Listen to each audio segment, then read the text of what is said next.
Hello, Mikhail Smyslov. How are you doing?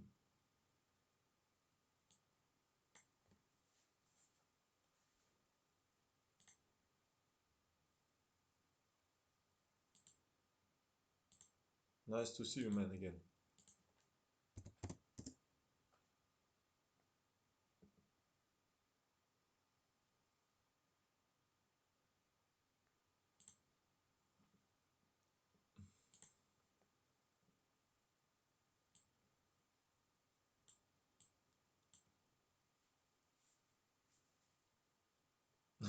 You saw Mikhail Tal. Yeah. As people in chat ask me to show Mikhail Tal games, I decided to check it out and found out some interesting stuff. Rakovsky, привет! Let's go! Let's go, let's go.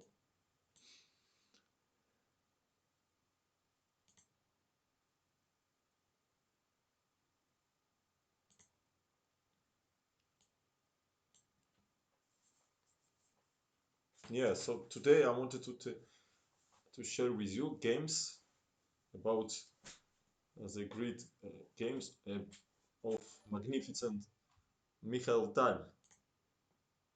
Joker, thank you for following.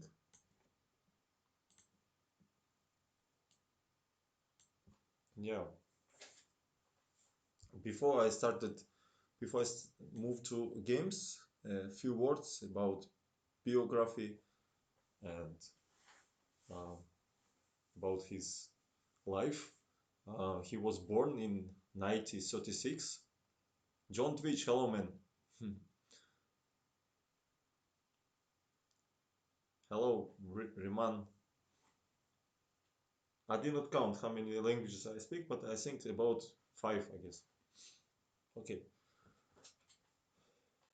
it's not a big deal right now. Thank you for following, guys. So, Mikhail Tal was born uh, in 1936 in Riga, Latvia. He was Latvian Grandmaster in doctor's family.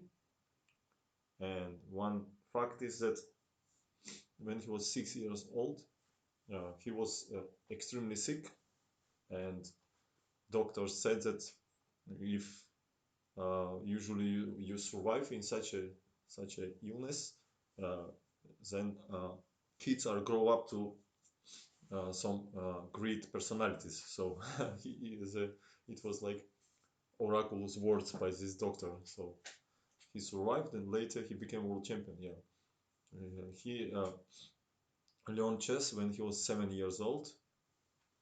Uh, his father was uh, about first category uh, strength, uh, played like first category uh, power, as Mikhail said later about his father, and um, he also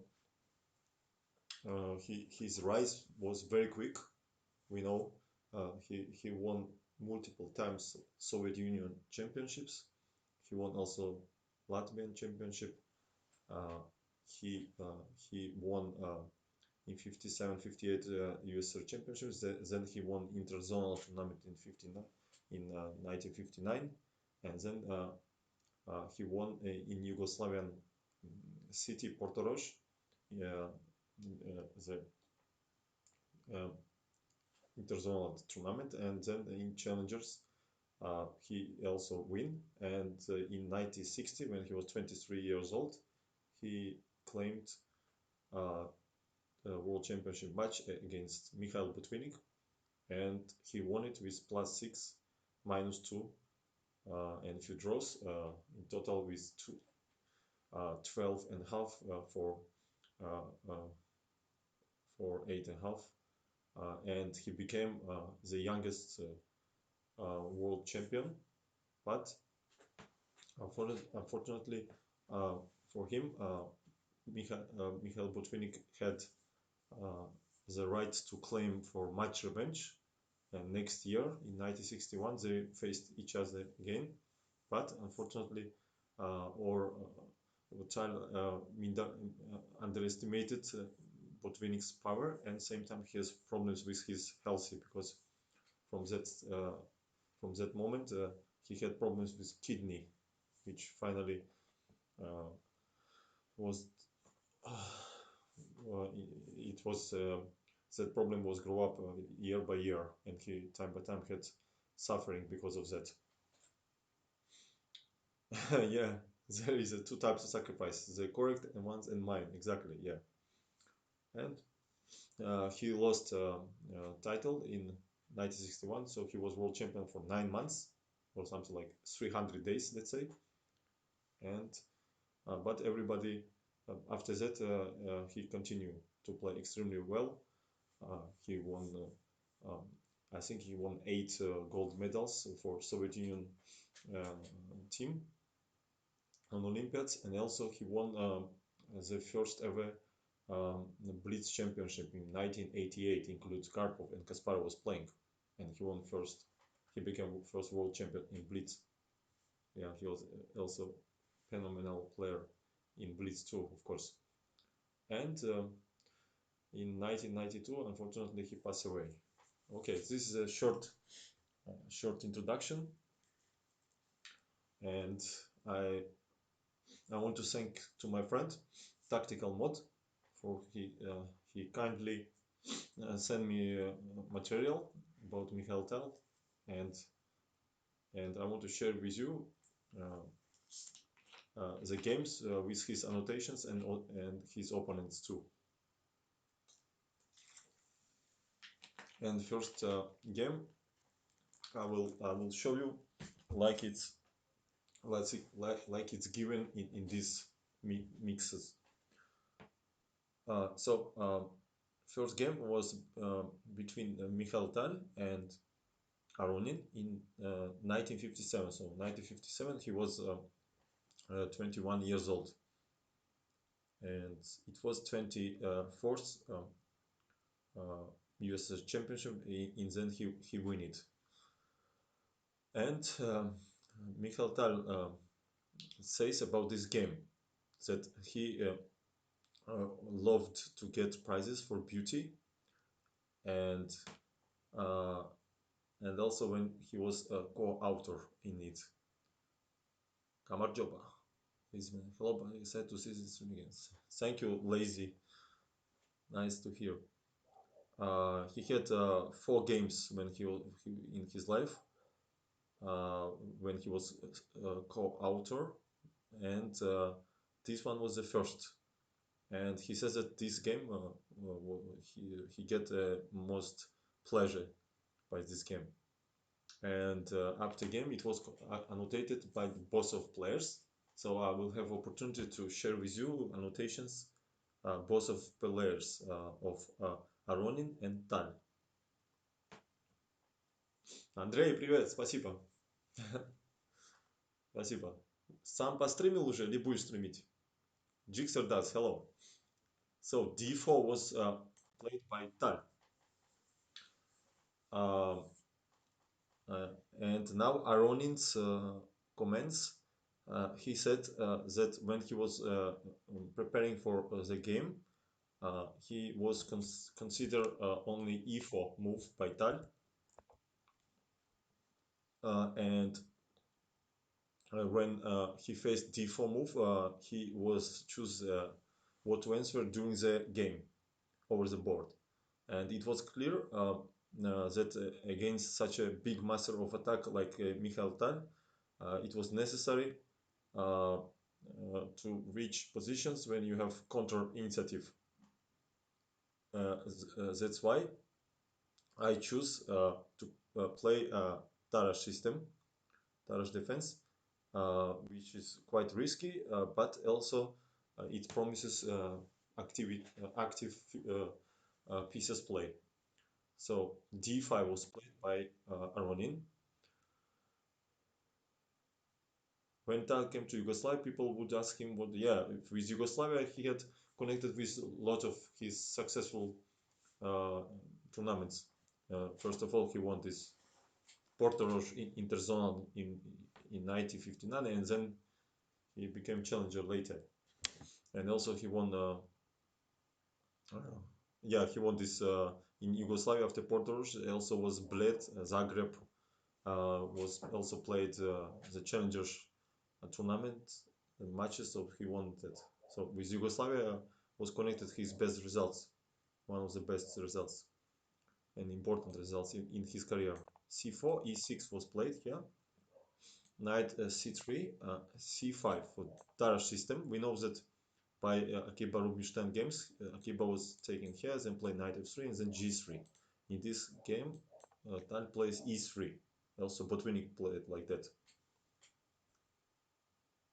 Aronin says that theory recommends CD, ED, and then later Knight F3, G3, as I just said. Uh, but Tarrasch thought that this move is the best here. Uh,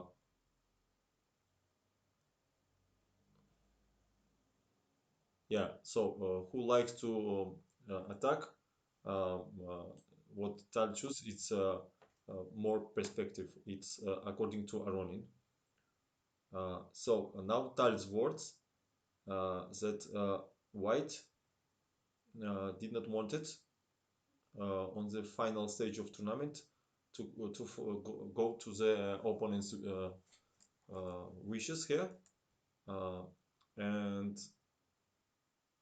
to complicate game. That's why they declined to play CD here. So E3 was played, knight f6, knight f3, knight c6, a3. This is a move to wait when bishop will develop and then to take on c5. Kaumar Zotar, Kargat, Tavat. Bishop d6 was played by Aronin here. Now Aronin's words. It was possible to play a6 to have symmetrical position, but after that he didn't like this move b3. And Mykonos was playing often this move. Tal says CD was also possible and knight e4 here. Uh, and bishop d6. Black is inviting white to take on c5 and next plan, which is in this game was unsuccessful.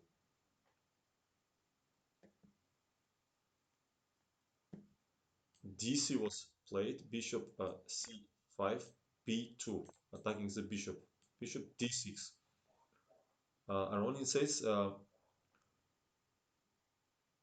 so white want to develop this bishop here and then fight for this e5 square. That's why he put bishop. That's why it's better to go on d6 than on e7, he says, because this to control e5 square. Now, obviously, variation to take with pawn is the bet because of check, and then we take this queen. Bishop b2 by Tal, castle, and queen c2. Now Aronin says he could not imagine that this move was connected with idea to make long castle. Uh, he more thought that Tal wants to play rook d1 here and increase the pressure on d file. Uh, but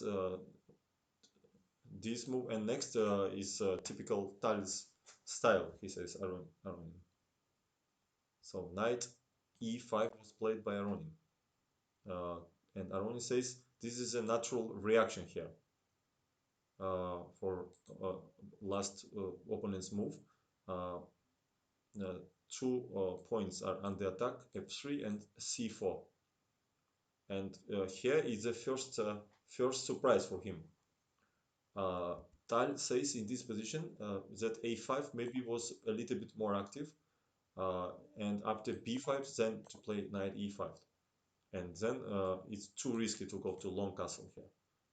And after a5 he was going to play ba with equal position.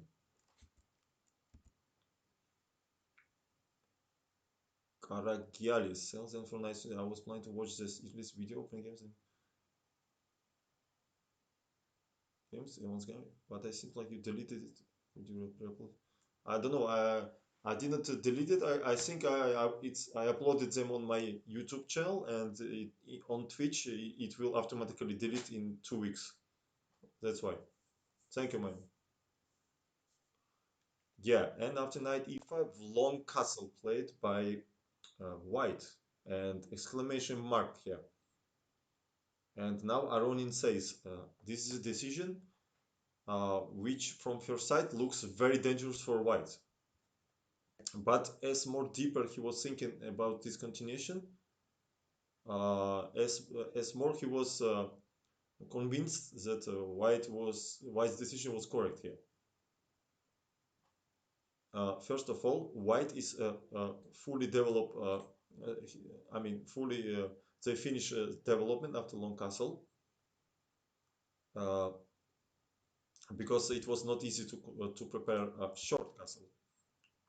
Uh, and it's obvious after such a move that black has to play on queen side and white will play on the king side.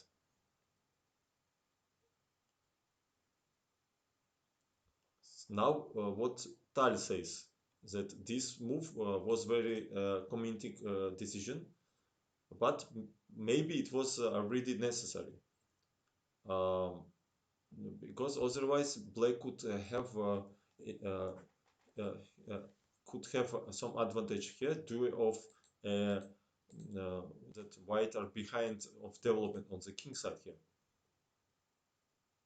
and it was not good to play c5 here. So I'm just translating from Russian to English, so maybe it's not the correct translation, but some kind of I'm trying. So long castle was played by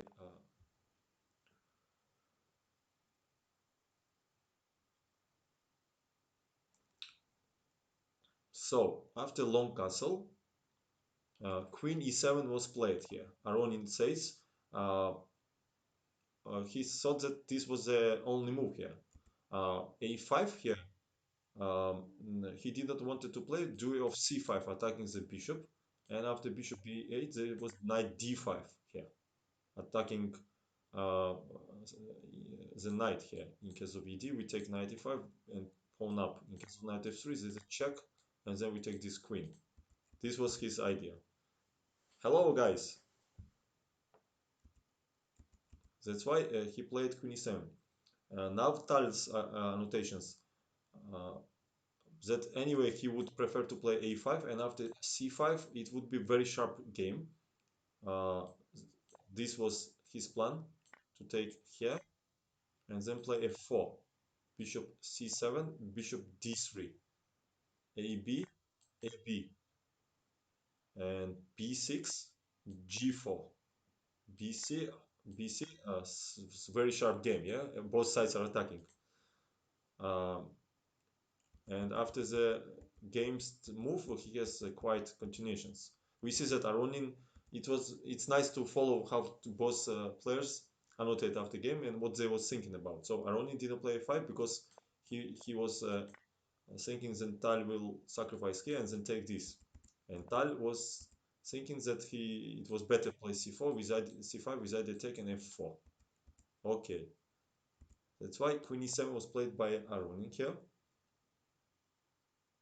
and knight b5 was played by Tal. Uh, Aronin says this move attacking both same time e5 and d6. It was not good to take on d5 because ed, knight d5, knight d5, rook d5, knight f3, gf, and bishop e6, and black is who is attacking here. Rook is on the attack, rook c8 is coming. This was very dangerous even for Tal. So after queen e7 he plays knight b5.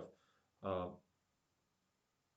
and Tal says that this time this continuation gives nothing for white. Probably next move will be b6 here. So that's why he plays knight b5. He wants to eliminate this strong black square bishop here. Um, knight e5 d7 played by Aronin. Uh, and both Aronin and Tal think same in this position. uh, black doesn't have much choice. In case of exchange on f3, there would be gf, and this file will be very unpleasant here.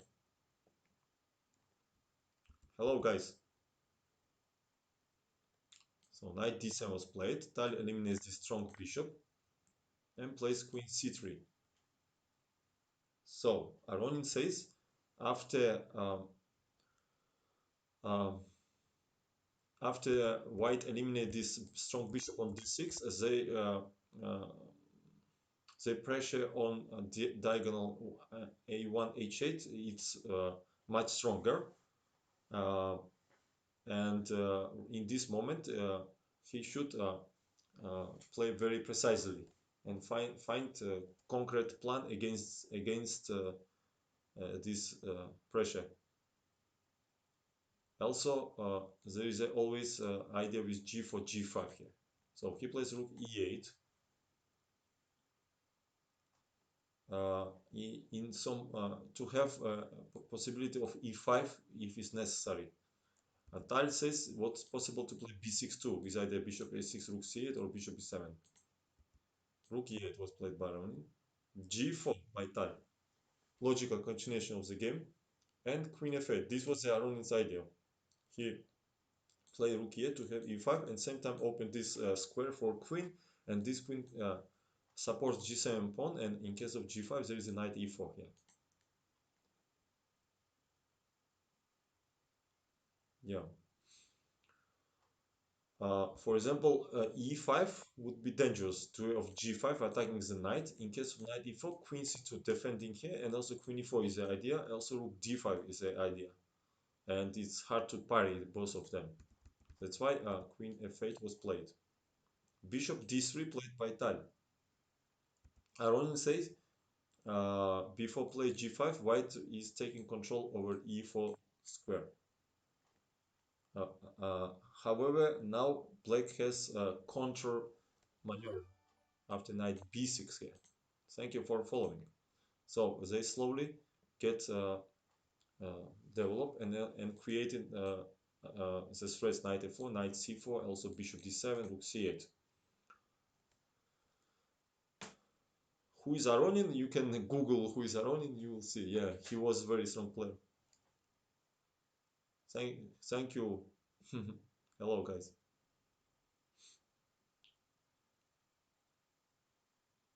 I mean, if it's possible for you, don't ask questions which you can Google and find out in few seconds, I guess, yeah, because we are losing time on this. I cannot answer to all questions. That's why I try to ask such questions which you cannot find in Google, for example. Polar Beer, hello man, how are you doing? Black Queen now stuck at home with husband. She will be bored. No, you don't need to say sorry. I'm just give you advice how to do. No? So, for example, Tal says that DC was worse continuation here because of Queen C4, Knight B6, and Queen C5, and White would have advantage in game due of a pair of bishops.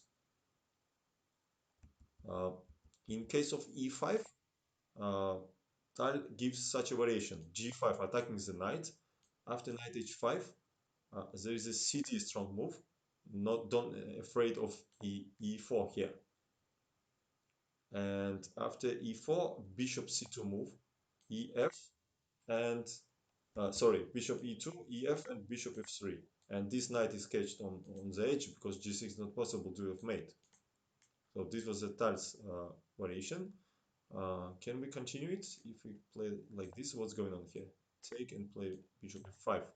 From first sight, looks extremely dangerous for white. Cutting king from this. Rook c8 is a threat. What Tal had in mind here.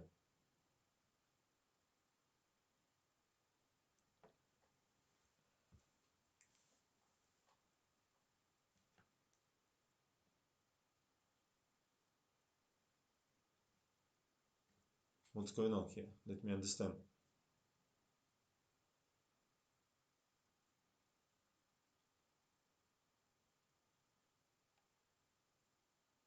I'm not super convinced by these annotations.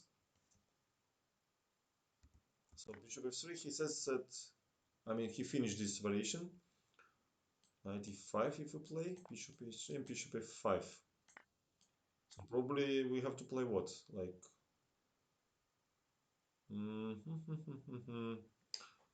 because queen e5 is not convincing me for me because black has a few directions. Rook e5 with queen c8, queen c2, or first check, then rook c2. I don't know. Okay, it was not necessary, I mean, to analyze these variations because it was made express after the game. Maybe instead of cd, bishop e2 directly is a much more precise move here, actually. With either rook d5, and also I want to play knight d2 after dc. I like this move, quiet move, and then knight d2 attacking like that. This knight can go from here. For example, this move position I don't like for black. So move d7 ideas. This bishop too strong, and black queen side is undeveloped. Okay, let's don't focus on such things. Let's continue the game. Knight b6 was played by Aronin, which looks much stronger than e5 because this e6 controls this square. G5 was played by Tal. So both follows the plan. Knight a4 by Aronin. He wants to eliminate this very strong bishop.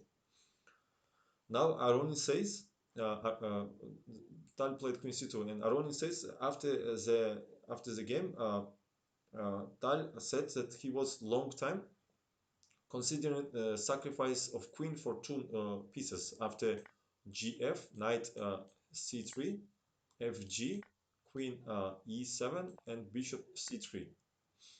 And he could not understand what's going on here. But Aroni says probably uh, Aroni says probably was right in his decision that he don't go for this because black probably can defend after dc, bishop e2, and f6. So neutralize this bishop and then e5. What about knight d4 here? Maybe anyway. e5, bishop c4, and then king g7 and king h8. Yeah. Not surprised, Tal considered this. Yeah. Tal says in this position that gf could be like uh, it could be considered, but he could not calculate during the game all complications after it. So he played queen c2, attacking here. Knight b2 is the first, king b2, and dc by Aronin here. So Aronin says this is a necessary exchange because white has this attack on h7, he cannot go here, right? He will be checked. So he distract one of piece to c4. And now in this position, Tal, without thinking, went for a sharp line after gf. And black had a very hard task to defend, but he managed to find the defense. And Ronin adds that beginning from this moment after GF, both opponents was thinking that their position has with advantage. So let's see what's going on. CD, Queen D3, E5. So Bishop wants to get out from this passive position. Also E4 is a threat. And Aronin and Tal says that all another moves was lead to lost after GF, for example. There was decisive move queen d4 here. And in case of queen h6, there would be rook g1 check. Now king f8 leads to mate in 2 after check and rook d8. So king h8 would be the move. And queen d8, attacking rook. After bishop d7, we just take bishop. And after queen f8, there's a check. And what about rook f8? What about rook f8? Don't tell me they both blundered this move. Looks like. Because they finish variation on this position, but why not rook f8? Where is the win? Do you see win, guys? I don't see immediately. Maybe there is, but definitely not. Ah, maybe queen e7 actually. Without the rook d8, yeah. But then b6 I can play.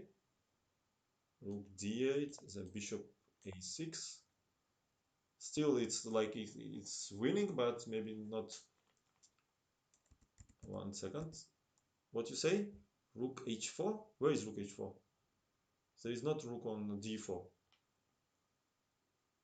Yeah, black just wants to play b6 and I mean they just blundered this move, of course, rook f8, otherwise they would continue variation. It's obvious, right? Because after this they finish variation. Okay. In case of in case of 1 second, 22. In case of e5 here, in this position, so it would be rook g1 check, king h8, queen h4, attacking here, and after rook e6, queen h6. Yeah, this. What is this? Queen h6. This variation is convincing, right? There's no defense.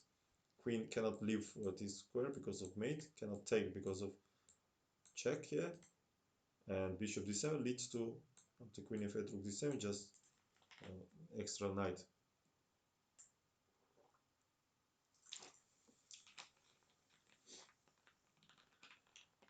Yeah. So let's see what happened next. That's why if you played e5, yet over the board it was all looks very scary.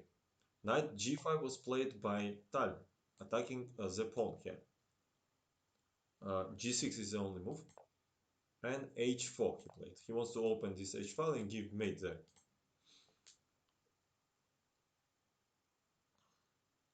So Aronin says that if white will manage to play h5 in exchange, it will be hopeless for black. Uh, it's not possible to play h6 here because of rook dg1 in this position, and knight f7 will be sacrificed. After hg, probably what is here? Rook g5, I guess, right? Without the rook g6 and queen g6, queen h5, and rook g1 mate. Also h5 is coming. Looks like, yeah, but what about queen h6 here? Maybe hg actually is stronger. With either to double rooks and give mate. Something like this. e4, rook d8, queen e3 maybe, and then double rooks. Okay, this did not happen in game. So Tal says that he did not wanted to uh, waste time on this move, and because after a5, h4, ab, black is all suddenly attacking, and h5 there was rook a3 attacking the queen, and after ag, rook d3. Thank you for following. Uh, gf check. There would be queen f7 move, only move, otherwise mate here. And after knight h7 check, king h8, knight g8, 5, king g8. There is a mate in 2 in this position. But he declines to play rook dg1 because of not for this operation, because of bishop e6. Yeah, that was cool. Because of bishop e6 he declined, and then black immediately starts contra action in the center. That's why he played h4. Bishop f5 by Ronin, attacking the queen. e4 and bishop g4 he played. h5, strong move. Now boss grandmaster says that in case of f3, natural move, uh, bishop would go, of course, to h5 and blocking this pawn forever. And it's not possible to attack anymore here. That's why as white has only continuation, it was h5. Rook a d8 was played by Aronin. Let's see whose words now.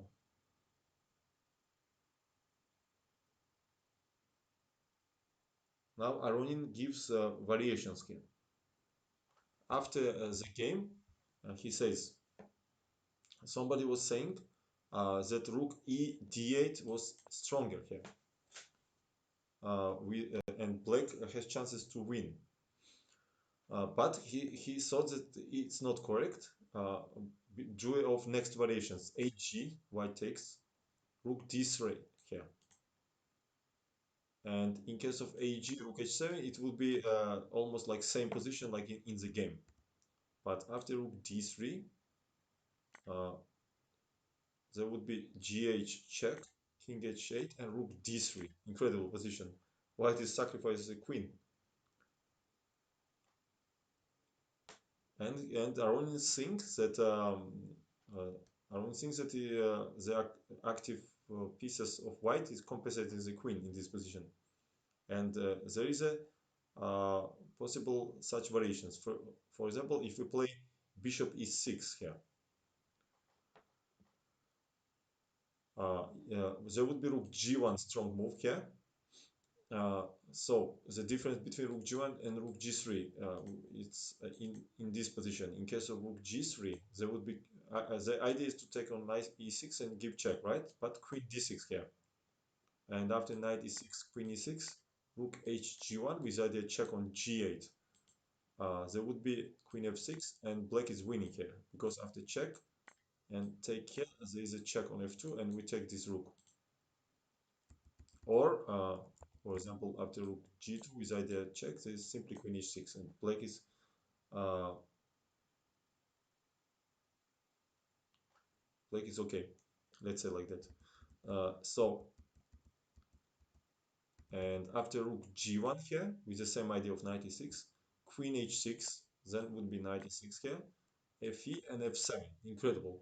So rook g8 is the idea here, and king h7. In case of rook f8 in this position, uh, there would be fantastic move rook d8, using that black cannot take on d8, duel of check, king h7, rook d8, and also suddenly white is winning, yes? It's an unstoppable pawn, no check here because of rook controls. Crazy variation. And after rook d8, king h7 would be uh, only move, and rook g8 in this position, forcing rook f7 and check on h8, and it would be draw. We grab the queen, and then this activity of rook compensates rook f2. And in this position, instead of rook f8, in case of king h7, there would be rook g3, strong move, and rook h3 is the idea, and black cannot avoid draw. For example, in case of queen f8, there would be rook d1 with either rook h1, and they has to go back. In case of queen f4, there would be rook g4, protecting pawn and also aiming rook h3. And after queen h4, there will be rook dg3. And there is a threat, rook g8 here. And in case of rook f8, to eliminate this pawn, rook g7 check, king h6, otherwise will be check and take. And after this, black cannot do anything after check, king h5, and rook g8 here. Crazy variations. And it's already black has to survive here with perpetual after queen f4, only move, rook f8, and queen d2 here. And there is a perpetual, we cannot escape. And if we go here, there is a check, and we go back with check. What variations? Cannibal Lecter, hello.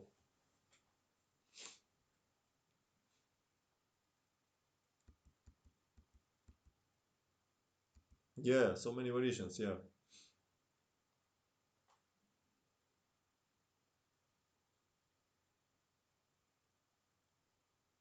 But instead of rook f8, probably, 1 second, how it was?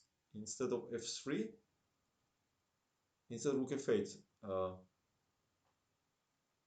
1 second, how was this variation? Yeah, in this position, f3, I guess, was winning here.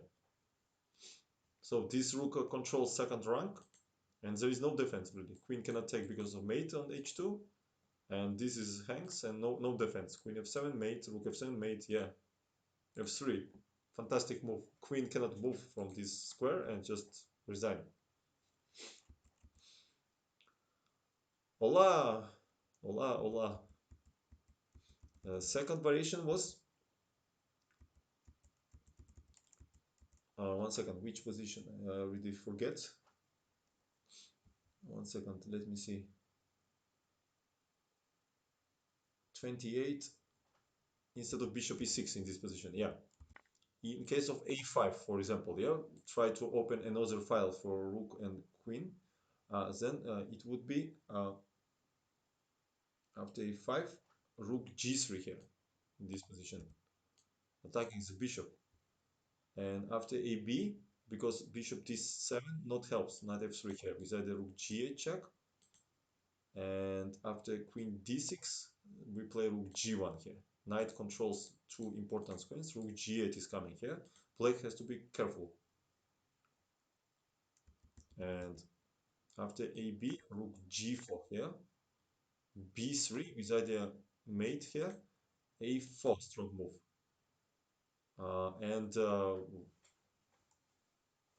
white guarantees at least a draw here because rook a4, there is a knight f7 check. And after queen f7, rook g8. Thank you for following. Beam bam boom. What a what a account name. So now what this was Aronin analyze, and now what Tal says after rook d8, 25th move, and he played how it was this move. Tal says Aronin played this move without thinking, almost not think. Yeah, so Tal also says that after rook e8, ag was he was going to play. And after rook d3, Aronin was analyzing gh, and Tal was saying that he wanted to play rook d3 here. Ah, no, he says that this was not working, rook d3, because of fg. Yeah, and that's why he was going to play this variation. Yeah, so probably Tal after the game showed this line, this that he was going like that, and Tal after the game, not Tal, Aronin after the game analyzed this deeper. So Tal's intuition was correct, and Tal says this was very complex position, uh, and he thinks that activity of white piece compensates the material. And after what happened in the game, there will be forced draw. Let's see what happened in game.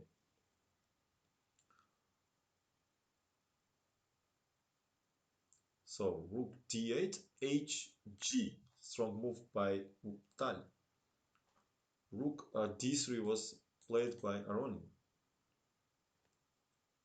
So Tal says in case of ag, uh, white would continue rook h7, rook d3, and rook d3.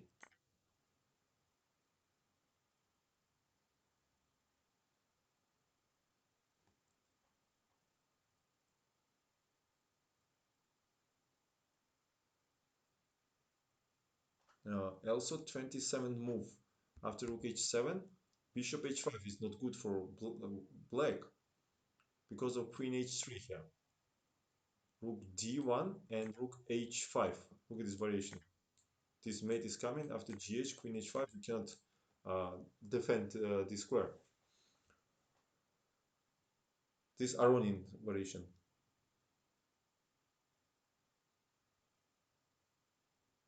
Yeah, but Tal adds that here white black can make draw after check, check, and check. Because if we take, then check and we take here, and then it's perpetual.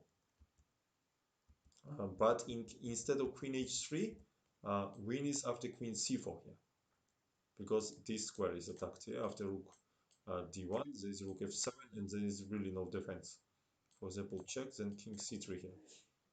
And in case rook c8, we just take with double check. Yeah, beautiful variation.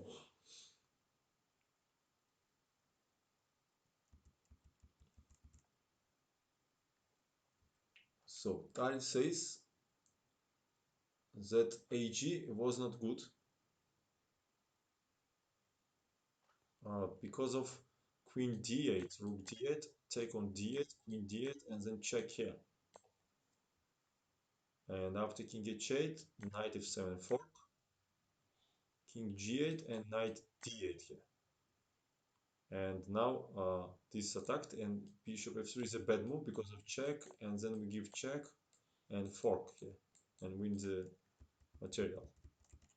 So Aronin just takes on d3 here, rook d3. Tal take on d3 because gf doesn't work because of queen f7, and after knight f7, rook d1. This bishop protects this rook. So rook d3 was his idea. He played it, and hg by Aronin. Obviously, fg is bad because of f7. So hg and rook h7 strong move here.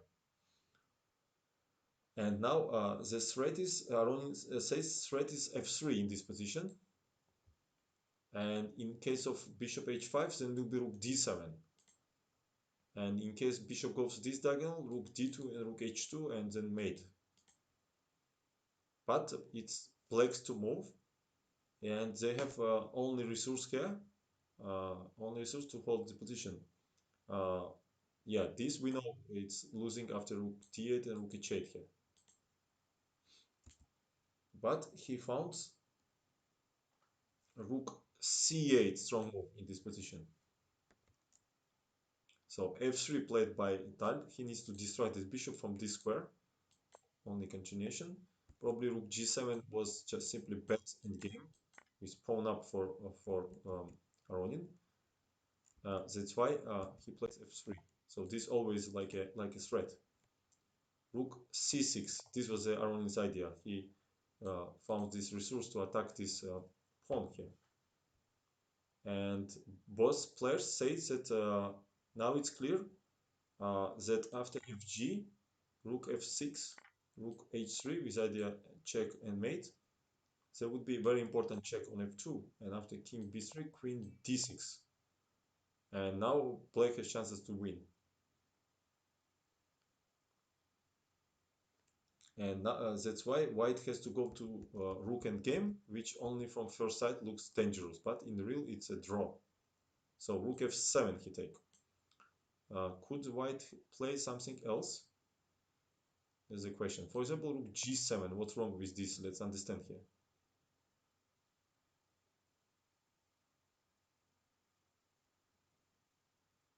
Let me understand now.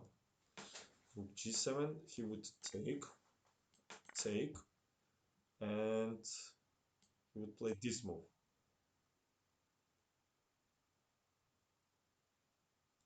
Yeah, this position looks quite dubious for white because this will be eliminated and king goes to f6.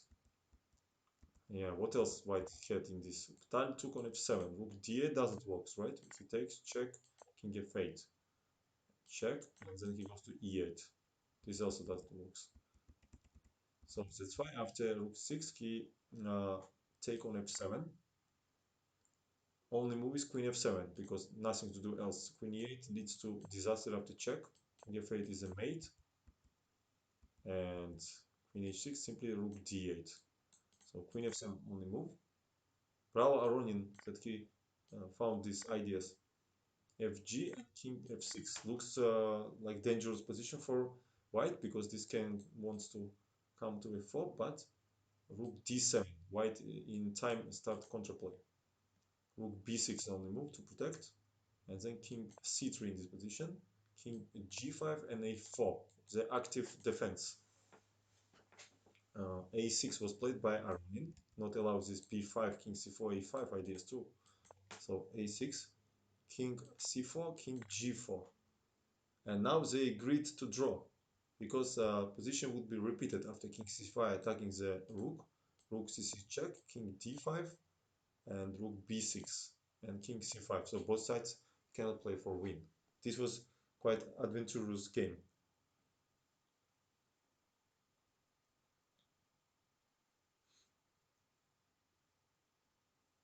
Okay, let's continue game by game. I don't want to jump. I will show you next one. It was from the same tournament, uh, US Championship in Moscow. and this time he will play against Paul Keres.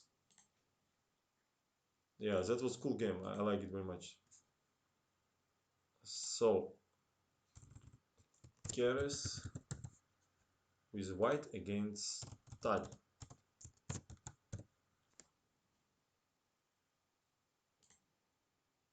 Hello, Mr. Sabon. Welcome.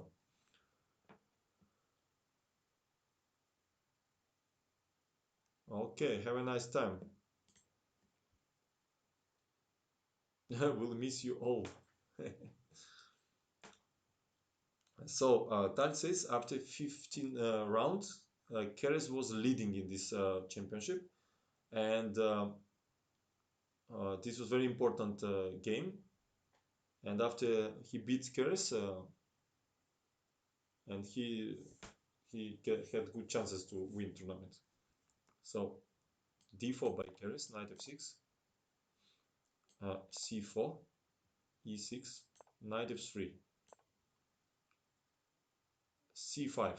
So Tal is offering to play a Benoni, but e3. We also remember that Benoni was one of the uh, weapon against Mikhail Botvinnik in the match for title. E3 played here by Keres. He avoids complications. Play e3, d5, a3. Same Tarash like in previous game, but CD in previous game was like this, and Tal was with white. But here with black, he takes on e c d e e d, plays bishop e7, knight c3, and castle. Bishop f4 played by Keres. I do like this move, and also Tyler says that he also don't like this move. Uh, Better was to play CD or maybe even c5 because a3 supports this pawn already to b4. But c5 also I'm not so much sure about this move. Very committing decision. But okay, CD maybe was a natural continuation. Knight d5, bishop d3. But Keres played bishop f4,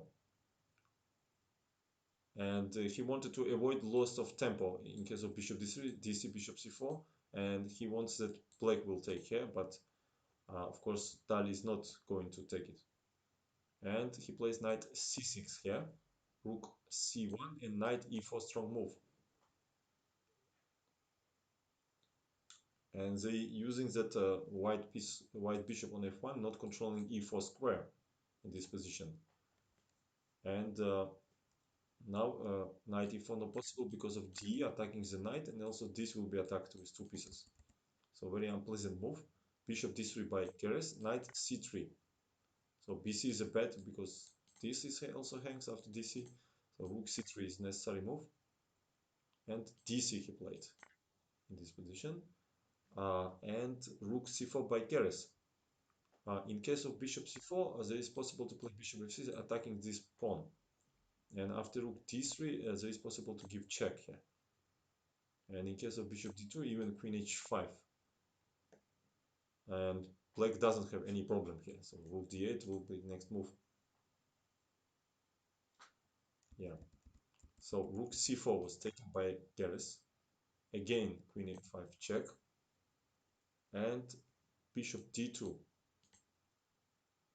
In case of queen d2, king d2, rook d8, it was about equal position here. So rook c1 maybe would be next, bishop f6, knight e7, knight d5, and so on. But Keres plays bishop d2 in this position, queen d5 by Tal, and queen c2. He attacking this pawn. And this is a beginning of incorrect play.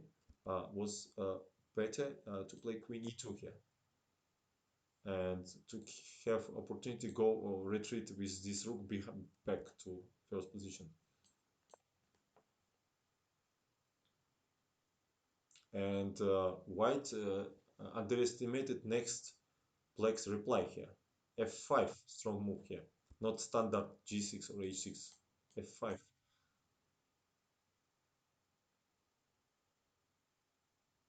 Yeah, it's from first sight it's a weakening of E5 square, but also these pieces are quite useless now. So let's see how he using this.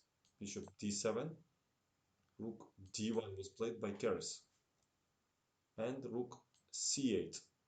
Uh, Bishop e8 with either bishop h5 attacking this knight and also this unfortunately doesn't work because rook c3 strong move, and after bishop h5 there would be bishop c4 attacking queens, and queen b3 also and can be dangerous.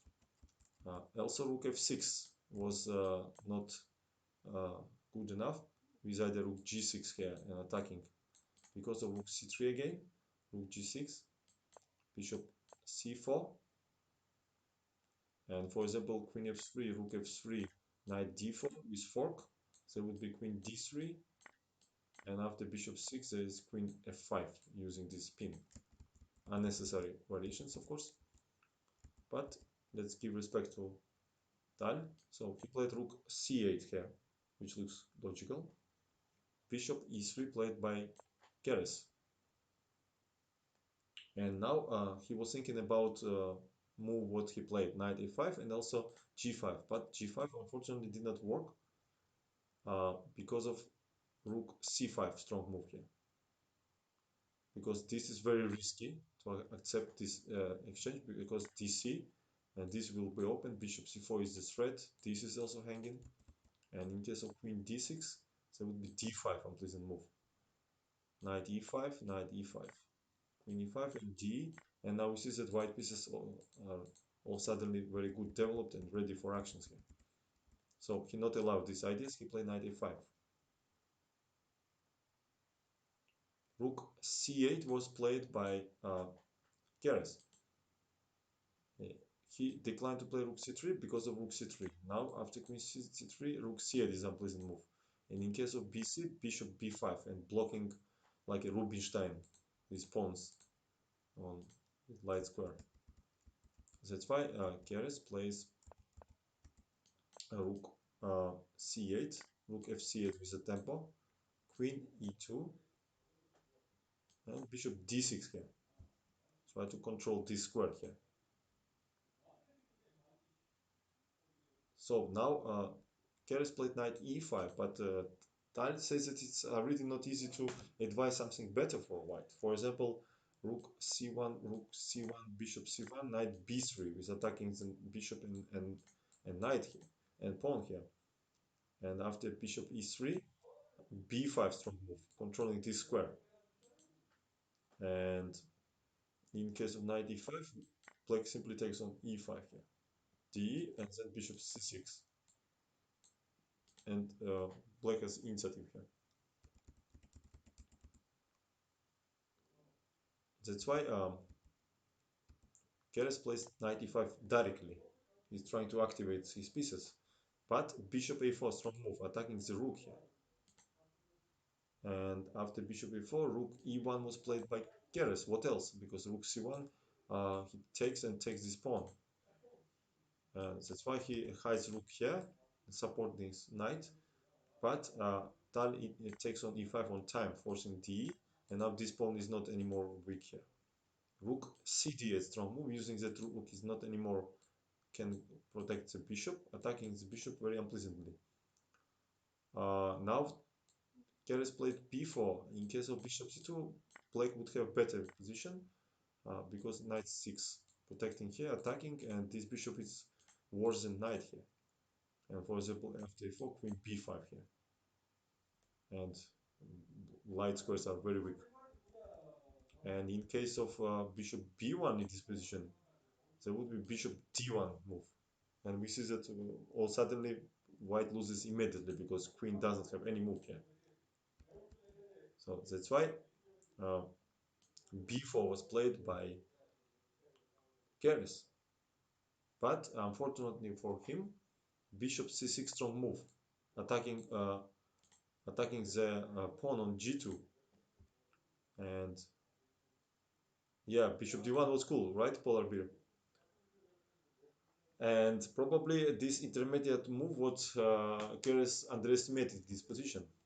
So f3 he has to play, and queen d3, queen d3, and rook, and instead of queen d3, more resistance defense was uh, After ba, forcing black to take on a3, and a6 here. b6 and queen c4 attacking bishop and this pawn, forcing bishop d5, queen c7 who is attacking this, rook a8, and black is winning here. But Keres take on d3, probably he was completely disappointed how game was going on. Rook a3, uh, pawn is hanging, black has pawn up, uh, game is close to winning, so he takes on a7. This was also too passive here, right? To slowly improve position like this, and g5, g4, then rook a2 attacking this side. That's why he goes bishop a7, rook a5. At least have active bishop. Bishop d4 protecting this pawn. Rook a2 controlling and cut off this king from the center. Rook b1. He wants to play rook b2 and then king f2 obviously.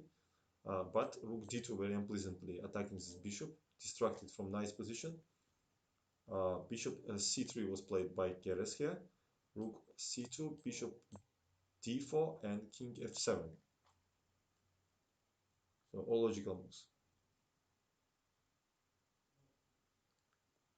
And h4 was played by Keres, and then everybody, including opponents and commentators that after that game, thought that h4 was decisive mistake here. And instead of h4, h3 was advised here by different players. But Max Ave later analyzes, he proved that anyway, white's position was very bad after f4 in this position, fixing these pawns on light squares, and there always will be in future such break here, and then attacking this square. This bishop so strong because protected by this pawn. And for example, rook b2 here, rook c1 check, king h2, then g5. This is Max Ave analyze. King goes to a5, I guess. Bishop b8, king f5. First, black activated king, and then they will make break, I'm sure. Uh, Bishop d6, h5. Bishop b8, so white has to simply wait. Bishop d5 here. Bishop d6, then g4. So everything is taken here. Now this is a weak, as we see. And after bishop b8, b5 strong move. That's why probably black put bishop here to support this pawn after bishop before b3. So in case of takes, this is rook c2. Bishop d6 only move to control this square. And rook e1, or suddenly this position is zwang. Because what to do? Bishop cannot go here, this hangs. Rook cannot take because of rook e2 and lost this pawn in the game. King cannot move, pawn cannot move. And only move to go here. And after bishop e8, b4. So this pawn is like distracting the rook, or it will be too dangerous. And bishop d6, b3. We see that this bishop supporting this pawn. And after rook d2, there was f3. This was the idea. So in case of gf, we king goes here, then king d3, and support this b pawn. And after 3, rook d4 was played, rook e4 attacking the rook, and rook d2 is loses now because of rook e2. And we cannot take because one pawn will promote, and gf is a pinned. So after rook e4, rook e4 only move, but after bishop e4, black is winning here because this hangs, only move gf, but then king f3, and this king will go here and win this bishop.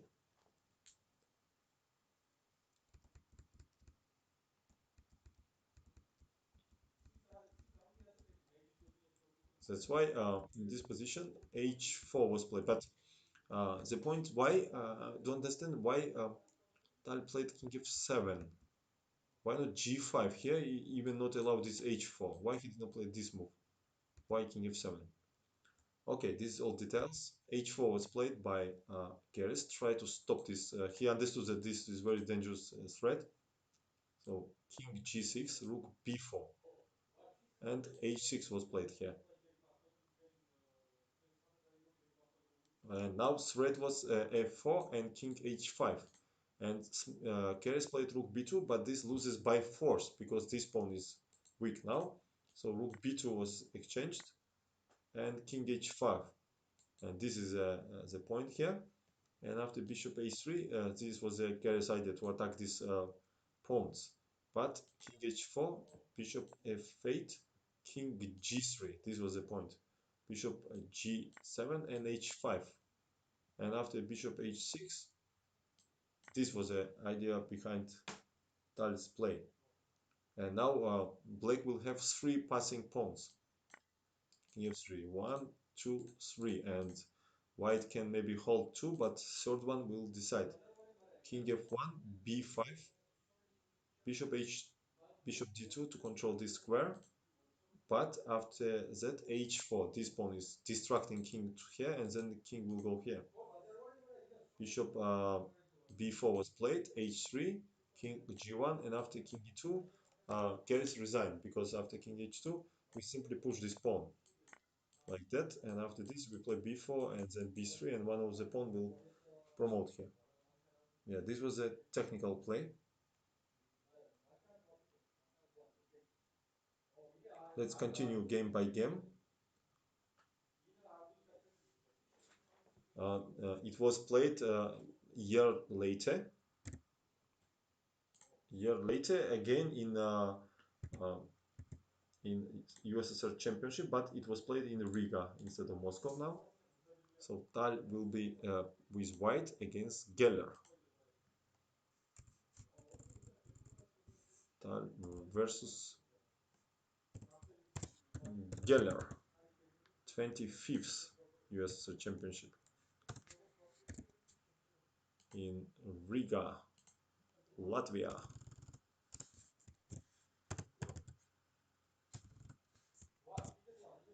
Riga 1958. So in 1958, he was 22 years old. Okay, let's go. Yeah, that was cool game. In case of rook b2, chill chess, he would play rook c1 and anyway check and then push g5, h5, g4. Did not change much. So e4 was played, e5, knight f3, knight c6, bishop b5 here, a6 uh, Spanish system, knight f6, castle, bishop e7, rook e1, the most classical direction, bishop b3, castle, c3, avoiding knight e5, d6, h3, not allow bishop g4, knight goes to a5, bishop c2, c5, very popular direction, d4 and bishop b7. And bishop b7 and the most popular move was queen c7.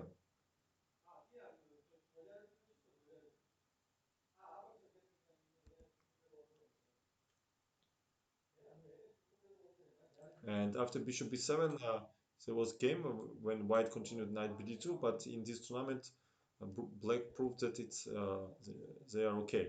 So Tal, after bishop b7, he tries to go to another way. So b4 he is playing here, attacking knight, attacking this pawn, forcing cb, and knight c4 played by Geller. Knight bd2. So he first invite this knight to active position, but then he wants to exchange it. d5 was played by Geller.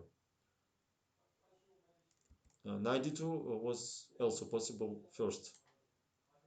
d5 leads to a very complicated sharp position. You're welcome, chill chess. ed was played by Tal here.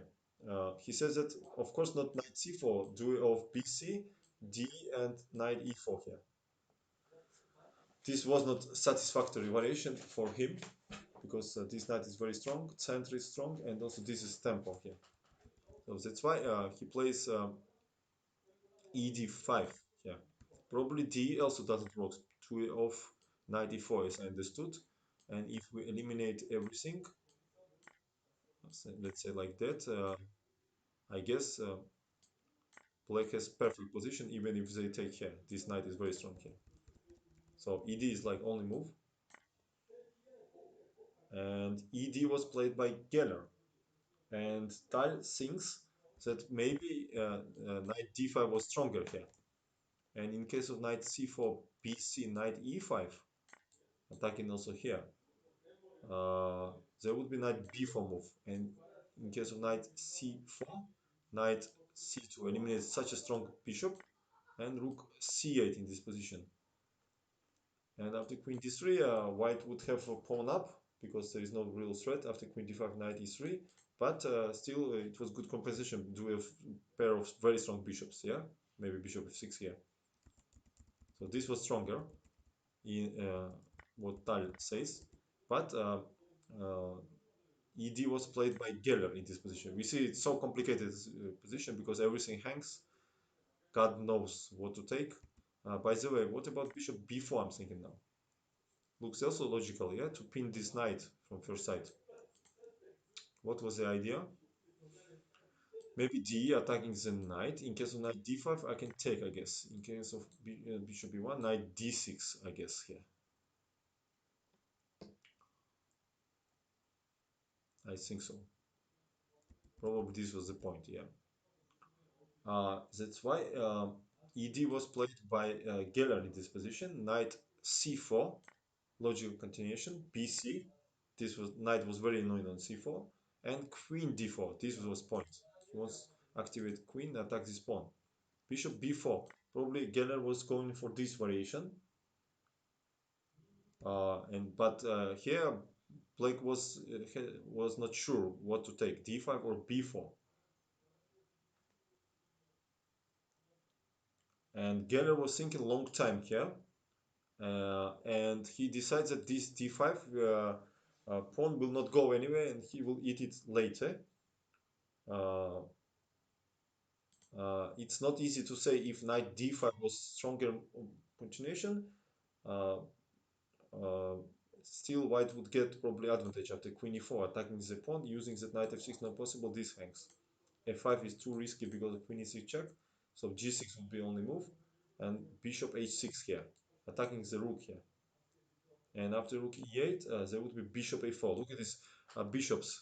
One is controlling black squares, another light squares. And after knight c3 with fork, knight and bishop and queen, there would be queen b7. Why queen b7? Why not queen e5? I don't understand. What what's going on here? The queen e5. What I'm missing? So I want to give mate here. I also take here. What to do? Bishop f6 loses a whole rook. Ah, no, bishop e8. So like not rook e8 maybe because still winning. Yes, rook e8. Rook e8, bishop e8, knight e2 check. Then I will play king f1 and you take on a1. I take on e2. Still piece up. But why Tal says queen b7, he says, and after knight a4, queen c6, just advantage. But I guess queen e5 simply winning, no? How to defend this mate here? f6 loses after check, and then bishop e8, or even queen f7. I mean, just totally lost. Only move is bishop f6. This, maybe this move, but this is should be lost, no? After bishop e8. Of course, game is over here. Bishop h6, I just take again the rook. Yeah, I mean, he just blundered queen e5 move. All right. So knight d5 was not so good option. Maybe Geller, that's why he declined this. So he takes bishop b4. And after bishop b4, rook b1. This was the idea of Tal. And now, and he is possessing a strong initiative after this move. And Geller take on e1. Knight d5 was not working because of bishop h7 check here. And after king h7, knight g5 check. And in case of king g8, there would be queen h4, aiming the mate, forcing knight f6, and then rook b4 here. And we see that black's position is very bad. This bishop attacked, also either bishop b2, bishop f6, and then give mate here. Of course, Geller calculated this, that's why after rook b1, he takes e1. He accepts the challenge. Rook b7. eliminates very strong bishop, and also same time this is a tempo here. Rook e8 played by Geller. And Tal says that probably this was not objectively the strongest continuation. Uh, it was like cold shower for white if black would continue queen d5 here. Queen d5, knight d5, knight e1, rook b8 in this position. And after rook b8, and this would be very complex end game.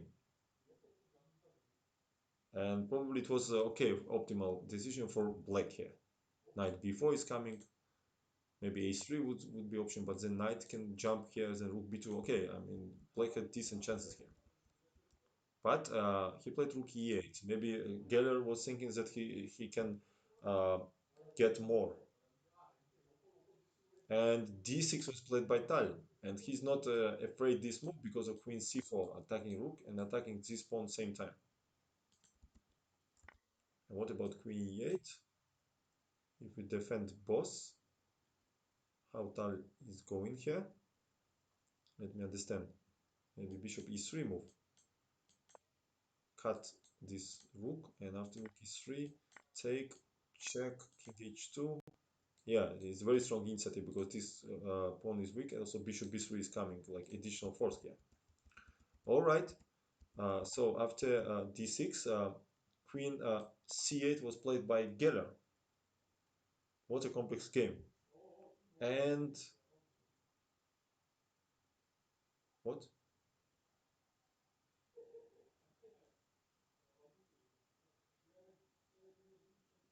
Wow.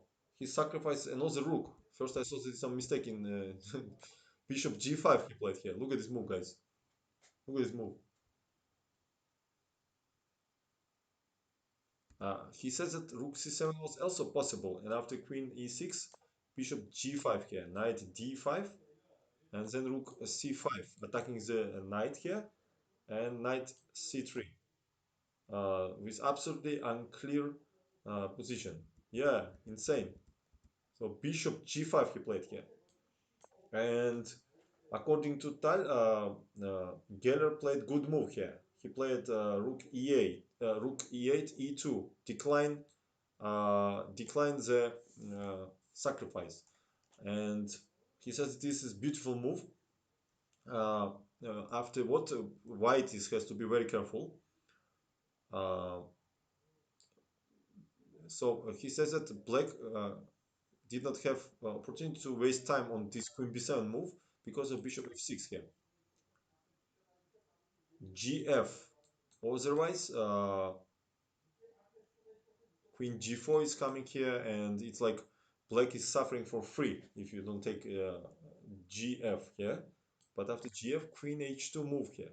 So mate in 2 is coming, and bishop f2.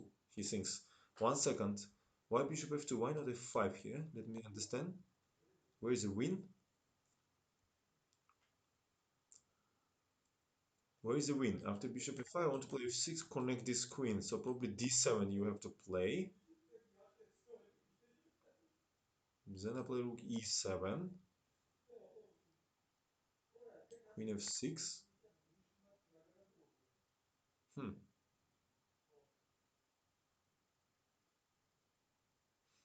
Maybe this always enough only for draw. I feel like black is holds position here. But okay, he gives this variation: bishop f2, king f2, queen b6 check, uh, queen b6 check, knight d4, and eliminate this pawn here. But he says that after queen h7, king d f8 check. White is winning, of course, because king e7 is a fork, and king g8 leads to mate after check, check on g6, check on h7, and check mate on f7.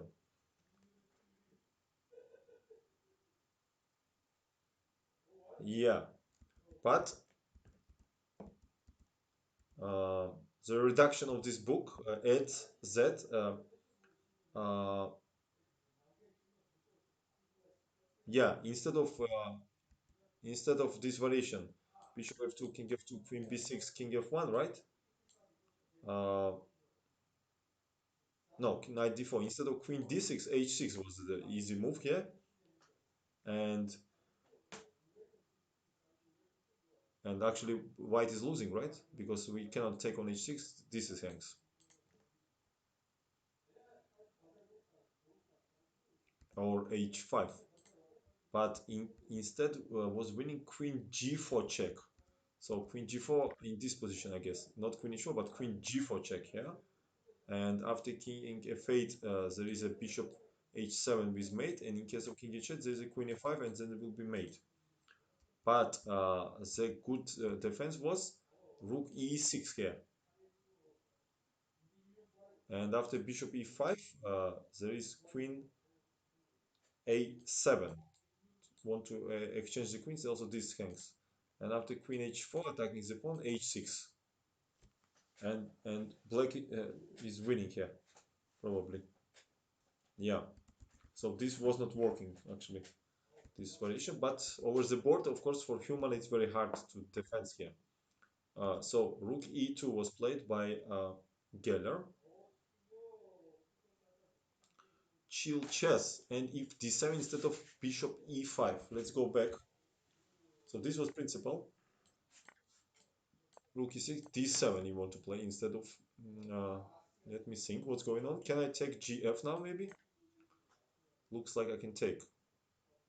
Because you not control this square. In case of d8, I simply take, you take, and with exchange up, yeah? Only black can win, definitely. It's like minimum what I see. Maybe something else for black. Maybe even bishop a5, I don't know. Bishop f2, queen b6, God knows. Lots of ideas for black, but definitely it doesn't work. Bishop g5, I don't believe. Yeah, rook 7 should be necessary here. This was too much. Rook e2 was mistake. Instead of exclamation mark, it should be a question mark. Uh, Rook c7 played by Tal in this position. In case of knight e1, there would be rook e1 check, king h2, queen b7 here. Bishop f6, gf, queen h4, and after f5, bishop f6 and f6, bishop f5, f6, uh, there is no attack here. This variation by Tal. That's why he plays rook c7, queen e6, supporting this bishop and rook. Finally, he eliminated this strong bishop on e1, rook e1, king h2, and rook a d8 was played here. Иванов, привет. Скажи, пожалуйста, ты в будущем планируешь разработать? Не знаю, честно не могу сказать. Rook t8 here. Rook e7 was a very strong threat. That's why it looks like only move to pin this queen, pin this pawn, and after rook e7 there is queen e7. For example, knight d7 was not working due of bishop a4 attacking this knight here. And for example, queen e5 we take the d7, right? And this is a threat. All right, rook d8 was played by Efim Geller, and now Tal take here because rook e7, queen e7, bishop h7 didn't work. King h7 now mistake because of check, and then we take this queen, but king h8 here is a move.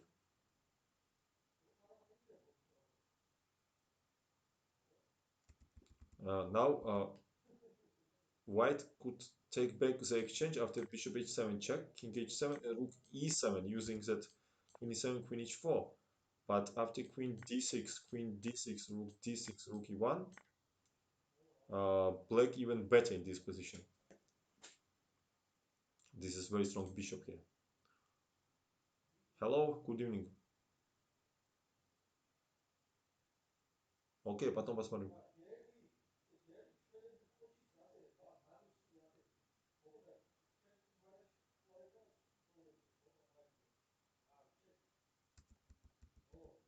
All right.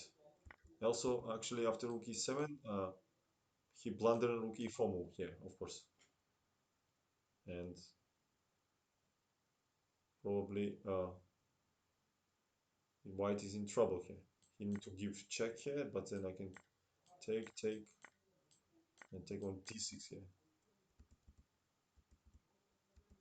Oh, no, no, take here, rook e6 and take here, of course. Yeah, so rook e4 is winning. Ничего, Иванов, все нормально. Uh, bishop f6 was played by white. gf, mistake, surprising mistake by Tim Geller. And this completely changed the normal continuation of the play. It was necessary to take with queen, and after queen f6, gf d7 was very interesting end game here. For example, if black wants to come close to this pawn, would be this variation. Bishop h7, important pawn, then this will be very strong. Rook e2, king g3, rook a2, then bishop f5 here. And this pawn is very strong, connected with this passage, and this will move forward here.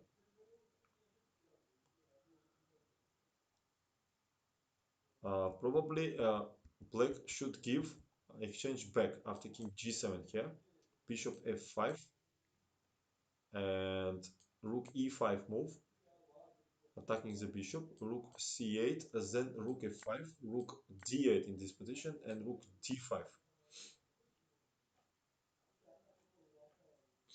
And it's impossible to convert this position. But after gf, what he played, game will be over very quick.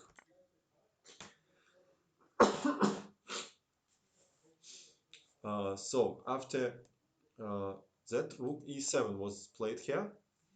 Using that queen e7 is not possible because of check now. This may be a film geller completely forget that this check, and this is lost. And after rook e7, he just take, and yeah, he simply blunder rook e7. Yeah, and after rook e1, in few moves he resigned. 1 second.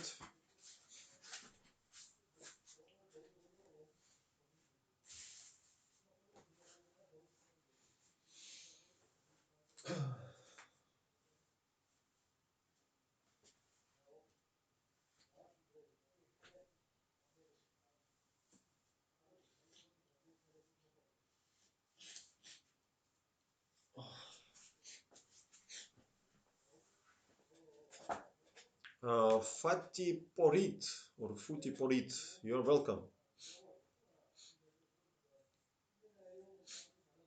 Okay, let's see another game of Tal against against Spassky. Spassky was quite unpleasant opponent to Tal. Spassky versus Tal, the same USSR championship. Okay, let's see. So this game was played in last round,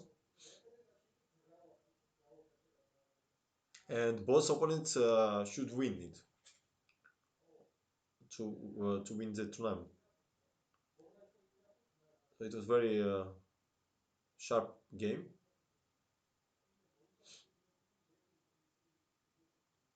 Let's see now how what's happened here. D4 was played by Spassky. Knight f6, c4, e6, knight c3, and bishop b4. The Nimzovich system. a3, bishop c3, bc here. c5 was played by Tal. This is the same system of Nimzovich. e3, quite sharp, but it's not so popular nowadays, unfortunately. Knight c6, bishop d3, and e5 was played here. The normally black plays like this: castle, knight e2, and then b6.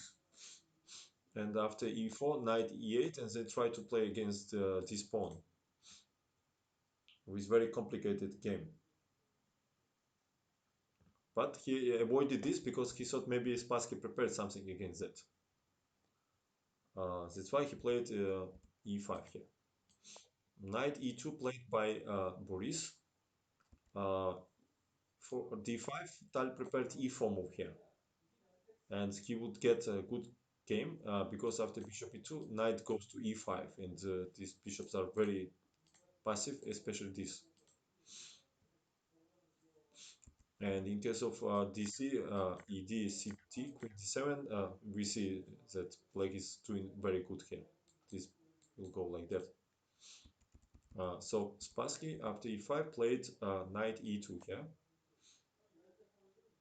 E4 anyway by Spassky, by Tal, bishop b1, b6. So he wants to develop bishop here and attack. Knight g3. This was a Spassky's idea to attack this pawn. Bishop a6 and f3. Keres shows variation that white could win the pawn after queen e4 here, attacking the bishop. And in case of knight a5, knight e4. It's correct, but after knight e4, bishop e4, attacking rook, it goes to c8. And black would recapture the pawn on c4 very quick.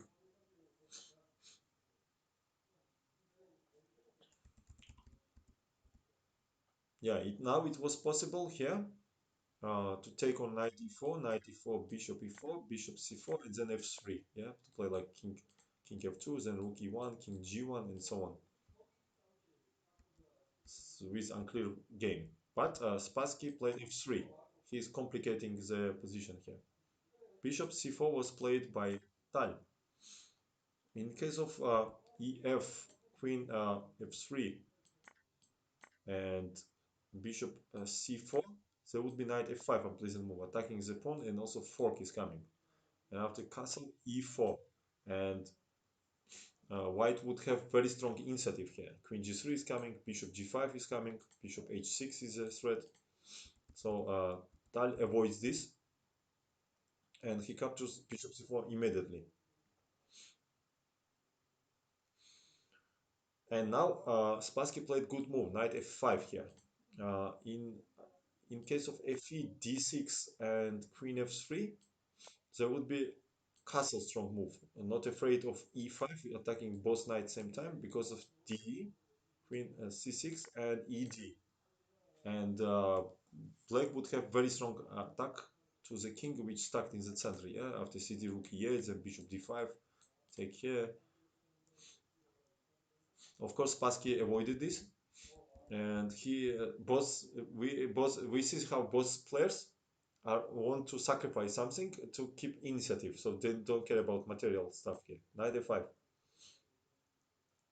He played castle. Another continuation was d5 here, and after knight g7 to play king f8, attacking the knight, and after knight f5, rook g8, attacking here, knight g3, and he thought that this was very risky for black, and maybe it was lead to white's advantage here. I'm not sure that we can agree to this. For example, what if we play queen c7 here?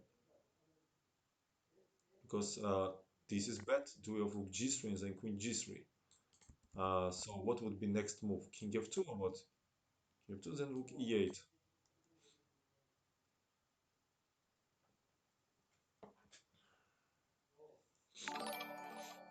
Looks very, very strange position.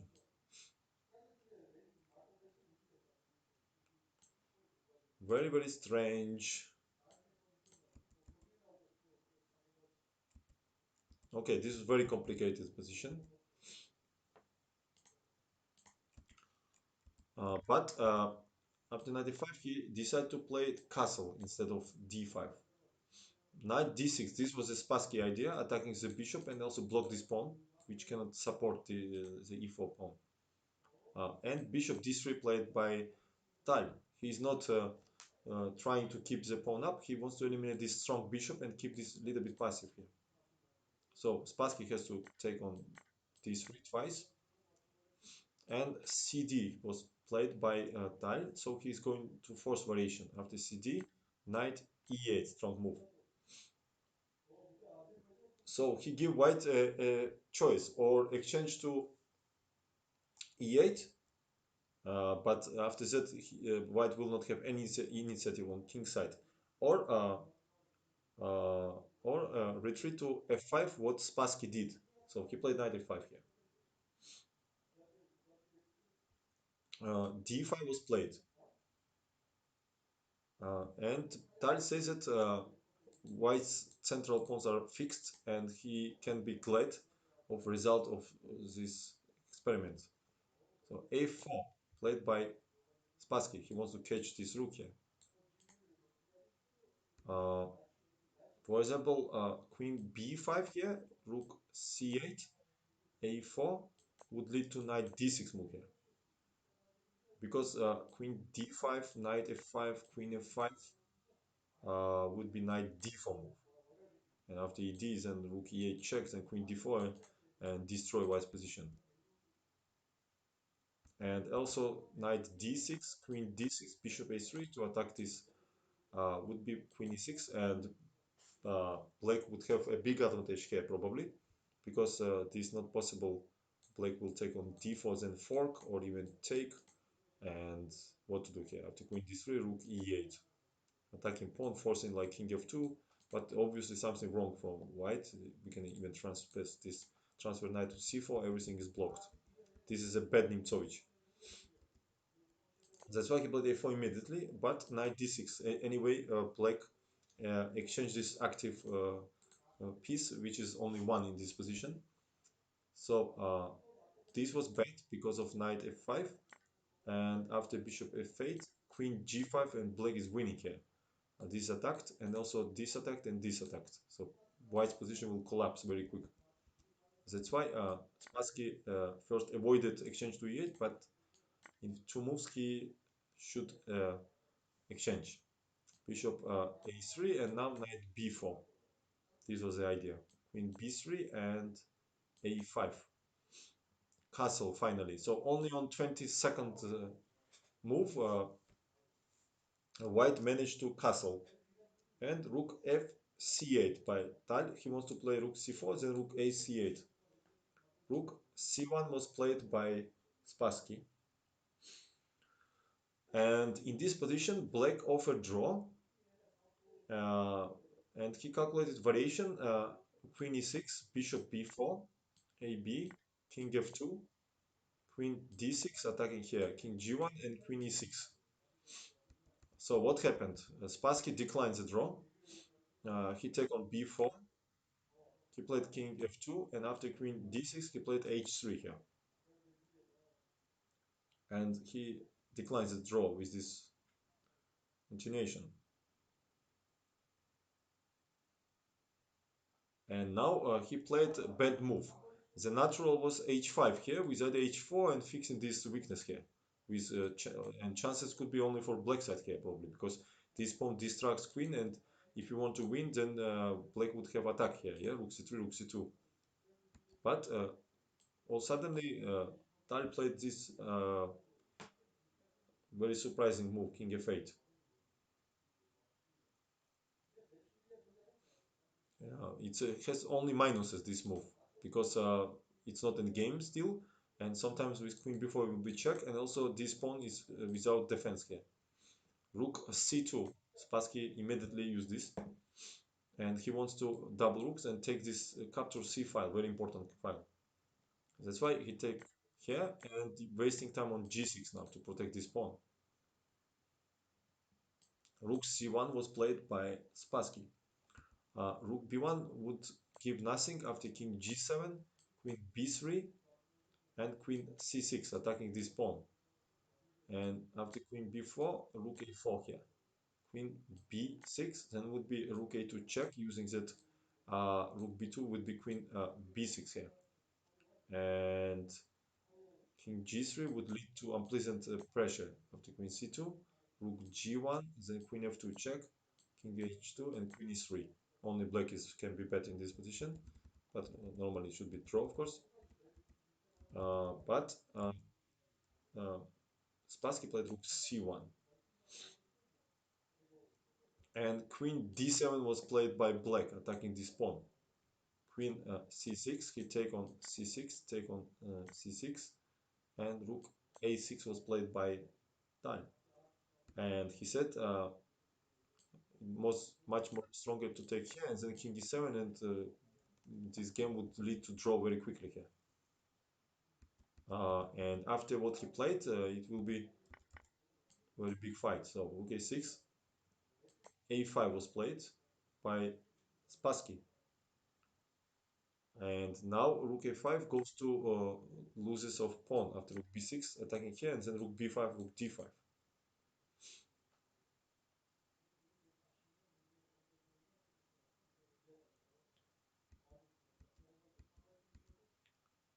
So a5, and he played b3. Of course, rook b6 loses, yes, because b2, and then we catch this pawn here. But after b3, he plays ab. In case of rook c3, ba, rook b3, a4, and rook blocking on a3, is a game is draw. But he plays ab here, b2, b7, b1, and rook c8. This was a Spassky idea. So both playing, especially Spassky, are going to win this game. So he's not stopping.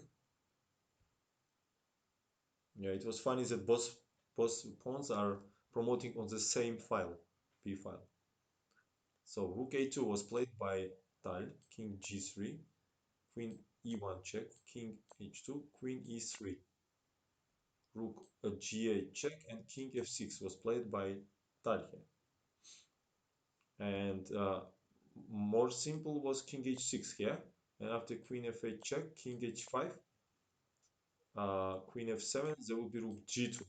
And it will be a draw by perpetual, because after this, we give check on g5, d2, and or first d2, and then g5, then d2, and impossible to hide. But he played king f6 here. And queen d6 was played by Spassky. It was interesting to play rook e8 here. And after queen d4, rook e2. Look at this idea, attacking the rook, and wants to play queen h8 here. But black had rook d2 move, protecting both rook and queen. And in case of queen h8 check, king f5 here. Queen c8 check, king g5. Queen c1 attacking the rook. Then queen f4 check. And after queen f4, king h1 would be only move. And now rook d4 strong move, because rook e2 loses because of check. King can attack because of queen, and after king e5 there will be check on g4. And after king e5 there will be check, and then we take this queen. Incredible, incredible, incredible resource by white. But after king h1, rook d4. This rook magic, like how we defend itself and the queen. Uh, and after rook d4, and black would yeah, black would keep the pawn up here, and only they could win. I don't know if Spassky calculated this or not, but he plays instead. He played queen d6 check here. Queen e6 was played by Tal. Queen f4 check. Queen e5 here. Queen d6, queen e6, and queen g3.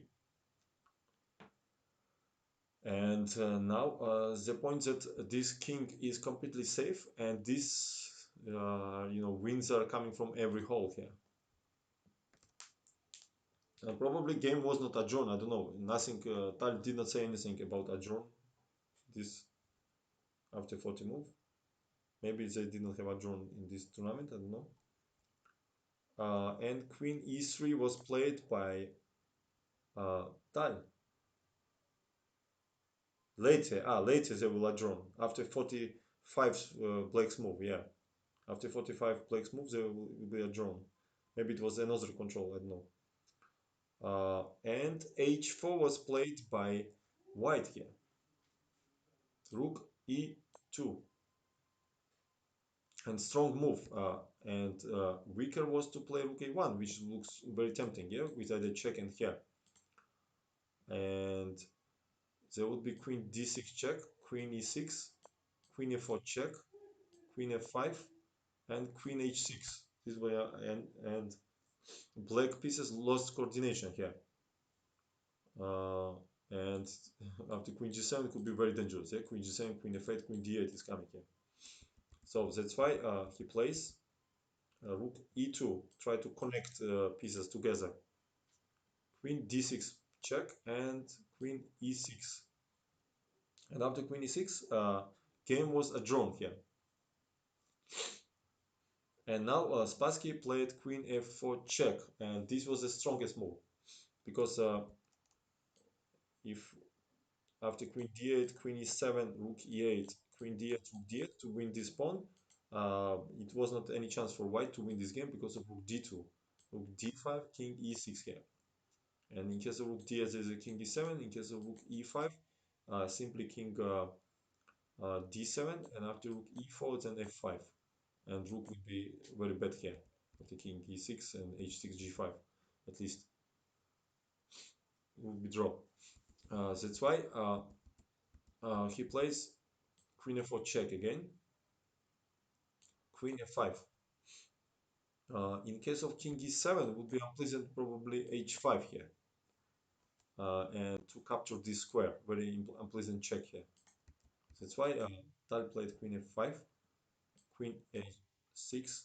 Maybe if game was not adjourned, Spassky could win this game because it was very hard to play over the board. These all lines could be easily made mistake. Maybe he would play king e7 and miss this h5 idea. Okay, king e7 now he played.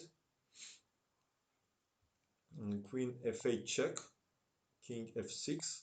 This rook makes a big job here. Queen g7, king e7, and rook a8. I'm sure that both players analyze this line. And now the threat is rook a7 here. And then in case of king e6 and queen f8, and black can be mated. Queen d7, need to control the 7th rank. Queen f8, so close to win Spassky in this game. He play rook a6 check, and after rook e6, he gives check on h8. So king e7 only move, and rook a8. Crazy position. And rook e1 played by Tal here. And he wants to create his own chances now. Queen, for example, queen e6, there would be unpleasant check here. g3, rook e2, then checks, yeah? So he has his own threats. And king g3 was played by white. So after check, he wants to hide this king with tempo here, I'm sure. And he played h5. Yeah, it was not possible to make perpetual after this because queen c2, king e1, queen c1, king f2, and it was hiding. Thank you for following. Yeah, maybe I'm missing some rates. I don't know because I don't get notifications. I'm sorry for that, and thank you for all raiders. Was it really a raid from Anna Muzichuk? Thank you for Anna.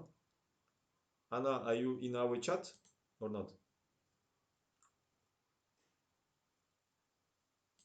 Ah, I have a couple raids, really. Couple, not even one, right? I missed couple. Oh, Anna, как ты, Anna? Привет. Ah, even Elizabeth Pets. Yeah, okay, I missed. I'm sorry. I'm sorry. At least, at least I noticed that Anna, Anna's raid because you wrote in chat before I didn't see. Okay, thank you, Anna. Um, all right. So where we are, I lost position. Yeah, in this position, so King G3, Queen 7 doesn't work. That's why he played H5. Thank you very much, Anna. Everybody follow Anna, please. You will not regret. Say hello to your sister, Maria. So after H5, he played King F2 here. avoiding these checks and also attacking rook. Rook e6 was played here, and rook c8. So Spassky playing strong moves so far, but cannot win. It's Annette. Hello, James Blunder. Hello to you, Annette. Anit, Anit. Probably you are Indian guy or not? Sounds like Indian name for me. I don't know. I'm not sure.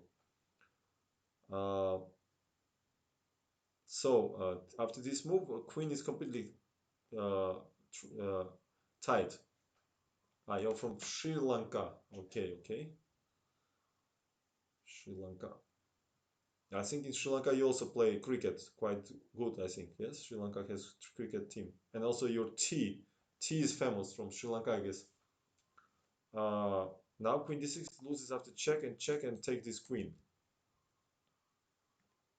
And also black pawns cannot move. So only rook is, it's like half Zugzwang. Sri Lanka team is, yeah. Ah, you live in Switzerland. Okay, very cool.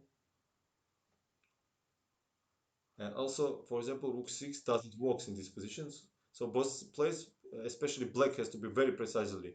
Okay, because for white, even if they play incorrectly, it's maximum draw with normal continuations. But with black, one mistake leads to immediate loss. After check here, king f6, there will be rook d8, very unpleasant move. And after queen c7, with idea some checks there, queen h8 again, this very unpleasant check. And after king e7, check on e8. And after king d7, rook e5. And this was what Spassky was going to achieve. Yes, very active position of pieces. This week, queen e8 is coming, so would be very close to lost. But let's see what he played after this rook c8 strong move. Rook d6 he played here. So probably there was calculating very much here. And now um, Spassky made a little mistake.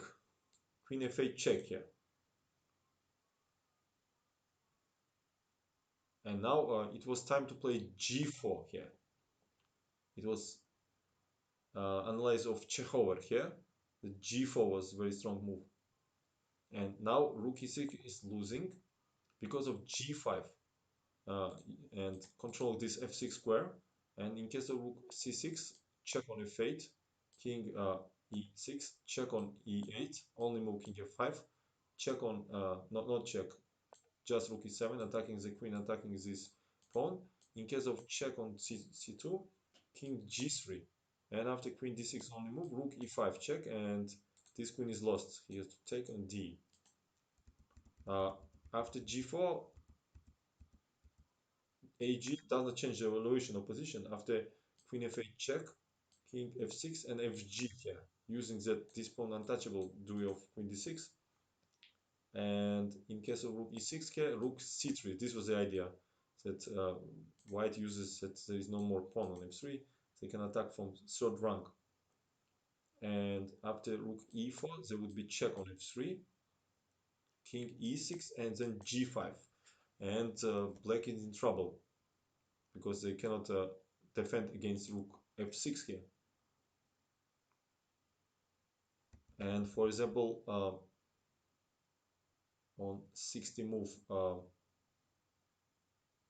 what was 60 move? Okay, this all variations is maybe not super necessary, but shortly say position of black was critical after g4 here. But Spassky instead played queen f8, natural check, which is mistake, king f6, and rook e8, because now g4 is not so strong because of rook e6 here. This was a point. Rook e6 after g5, this will hide here. And what if we give check and this we play like that? What was point? Let me understand what was point. How to continue here? Queen again cannot move, right? I don't understand. If queen moves, there is a mate. You cannot move with queen. Not here because check, check. So again, rook only moves. Yeah, but Tal says that after rook e6, what was in the game? Uh, And no, I mean this was position. And Spassky played rook e8 here, and he says that g4 is not so effective because of rook e6. But what about check? Maybe he just forget about this check and the g5. What to play here? I don't see moves because if rook goes, then queen f8, rook e8. Ah, maybe 1 second. Maybe rook here. Maybe this is some difference. Check here. No, what kind of difference? Of course, it's not difference. We play rook e7, just simply win, yes, and then will be rook e5 check. So I really don't understand, guys. So queen f8 was not mistake. Maybe this move was actually mistake. Rook e8 here because queen h8 g5 is the same, no? Yeah. So actually this is mistake. Rook e8 because he allowed this rook e6 with tempo here, and probably Spassky thought that there should be some mate here. Incredible. Look at this king, and there is no mate or what? And queen h6 he played here. Probably Spassky could not believe his eyes here that it's not mate. Any take of rook will lead to mate. For example, queen e8, there is a mate in 1. In case of rook e8, there is a mate in 2, or check and check on mate on e5. But king f6 only move he played. Give check on h8. Uh, White could win the pawn here with rook d8 because we cannot take duel of check and take this queen. But queen c6 would be the move. And after queen g5, king g7, queen d5, uh, rook d5, f6, it was even dangerous for white probably. And queen d5, queen c2, king g3, queen c7 here. And after queen f4, and black would have some initiative here. That's why after king f6, he played check, king f5, and what happened here now? Yeah, it's playing with fire, yeah. And Tal says maybe white should accept the draw here, in this position. But by inertia, they continue to play for win. And he plays rook d8 here, attacking the queen. Queen c6, strong move.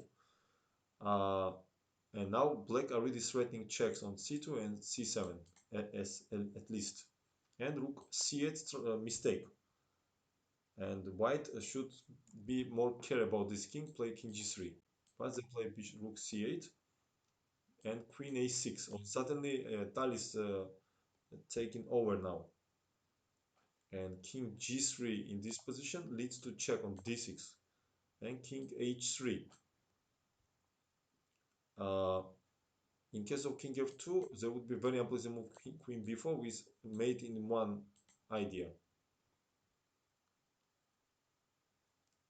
And king h3 he played. Rook e1 was played by Tal.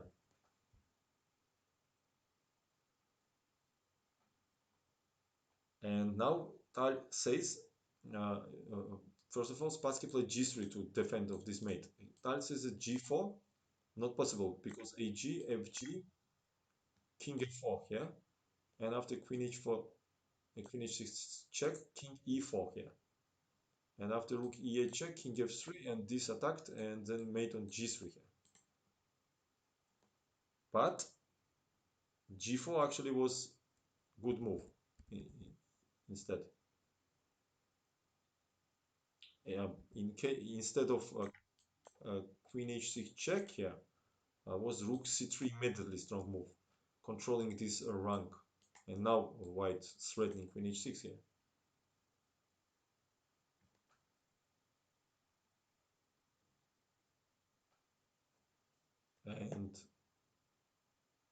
And black is okay.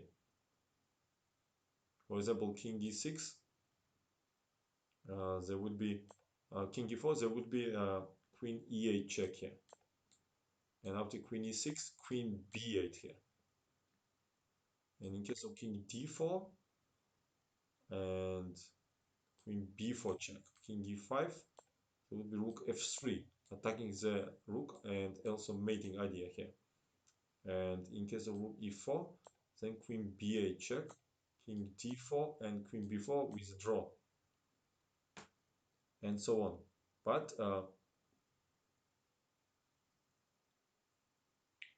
after the text move, it was actually a big mistake.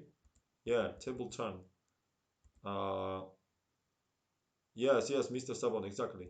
Both sides needed to win. After g3, now immediately could black win with queen a6. And Tal missed this opportunity, actually, unfortunately. So much mistakes in such a nervous situation. We see he played rook g1 here. So queen a6 was winning immediately because there's a check and mate idea. Rook system doesn't help because of check and then mate. And in case of g4, probably was uh, king f4 move, I guess. And there is no defense because but why not defense? 1 second. King f4, queen h6. Let me understand. Queen f4, king f3, then rook c3. Where is the win? Simply king f4. Yeah, yeah, this is a win. No more check, and this will penetrate with decisive threats. Yeah, cool. But rook g1 was played by Tal attacking this pawn. f4 was played, and rook e1. He is preparing queen e6 move, so avoids this queen e5 check. And now only chance was rook e8, queen e8, but still after queen e6, black only black can win this game because this king will penetrate here. This is weak and light squares.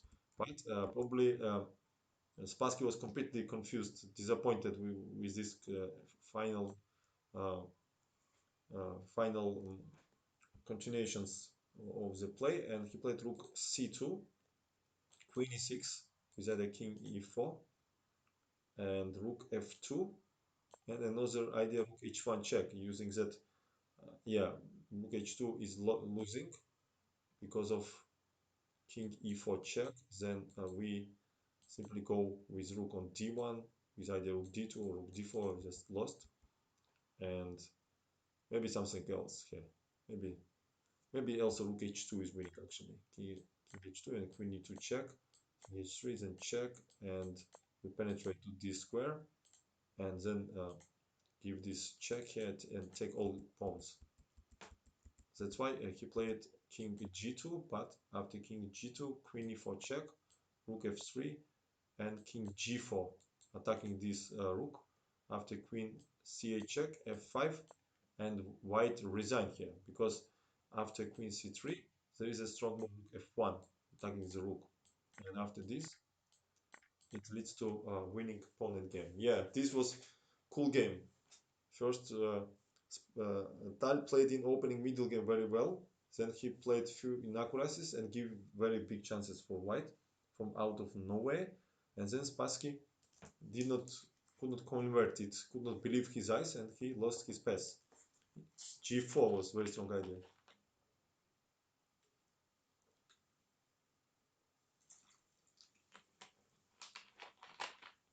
Okay, let's see the next game. Uh, it was played in Portorož Interzona in 1958.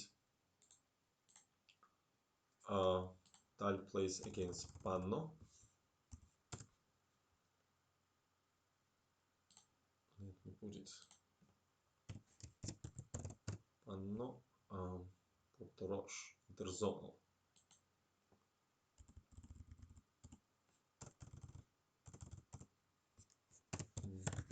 Interzona.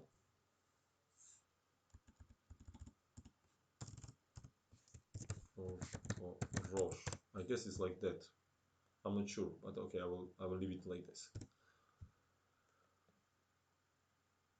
Portorož. All right, let's go.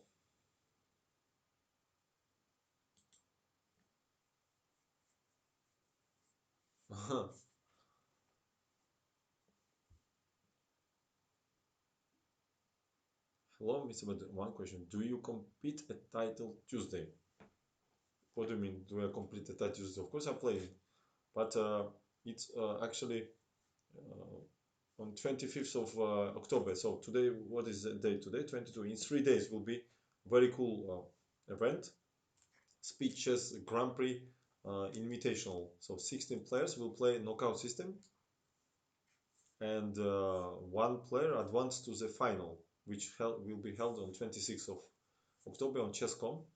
And I got an invitation, and I will play first round against Chigaev Maxim from Russia. Yeah,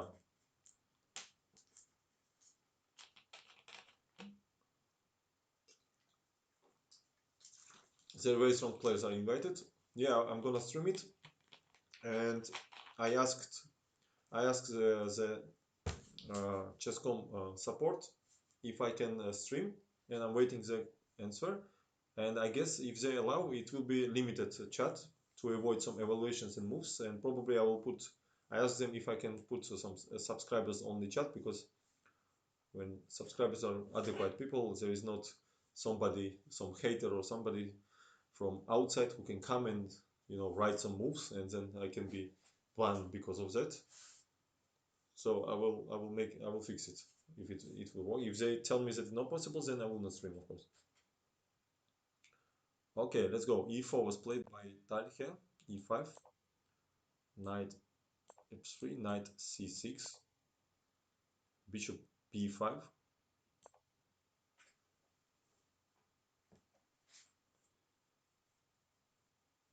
Emotes only. Yeah, but I mean, I can maybe use some. It's interesting also to negotiate it, no, with chat, because subscribers are adequate people. I know, I can trust them. They will never do like that.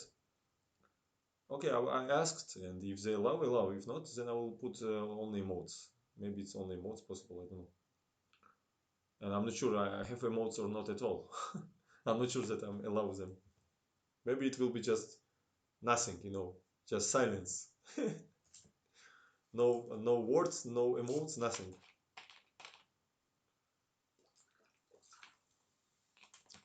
It will be like monologue. I will only talk to myself. So bishop b5. I'm not sure I trust myself. And call, hello man, cheering from home.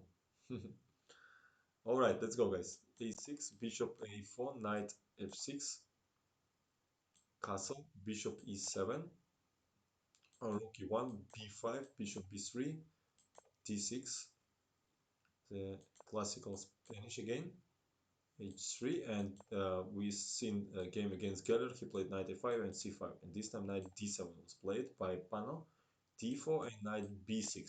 There is such a line uh, which is not so popular. Hmm. Uh, yeah, most probably, yeah. You're right, Jigsaw. So don't do it if they allow. Don't discuss any moves. We can discuss after the tournament, of course.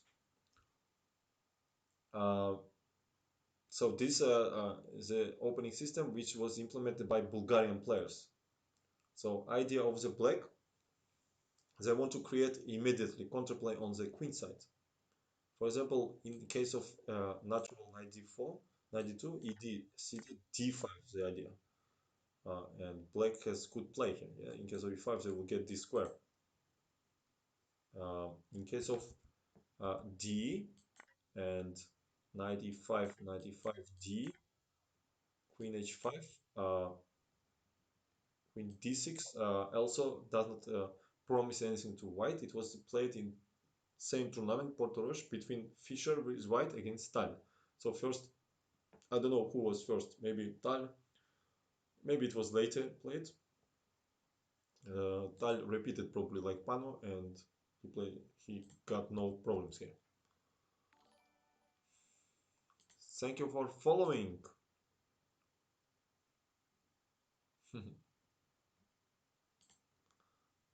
Zwerg, hello man.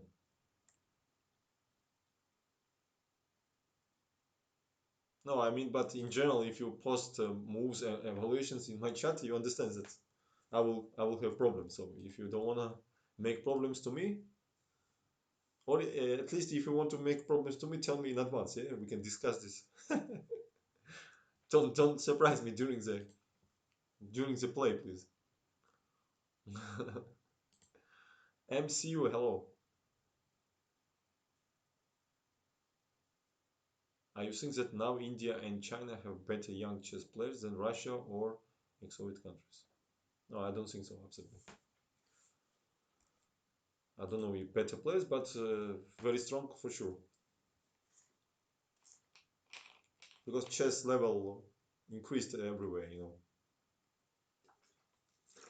There is not such a gap like was before in Soviet Union. With Soviet Union against other planet. For example, it was hegemonia in women chess. Yeah, we remember that USSR women was winning always these Olympiads, and it was, by the way, collected by only Georgian players. It was incredible. Whole Olympic team was completed by Georgian women players. Yeah, this was the ideas here, and after knight b6, he played bishop e3 here. So his idea was to take on e5 and then exchange on b6 and take this d5 in possession. Tom Ken, hello. How are you doing?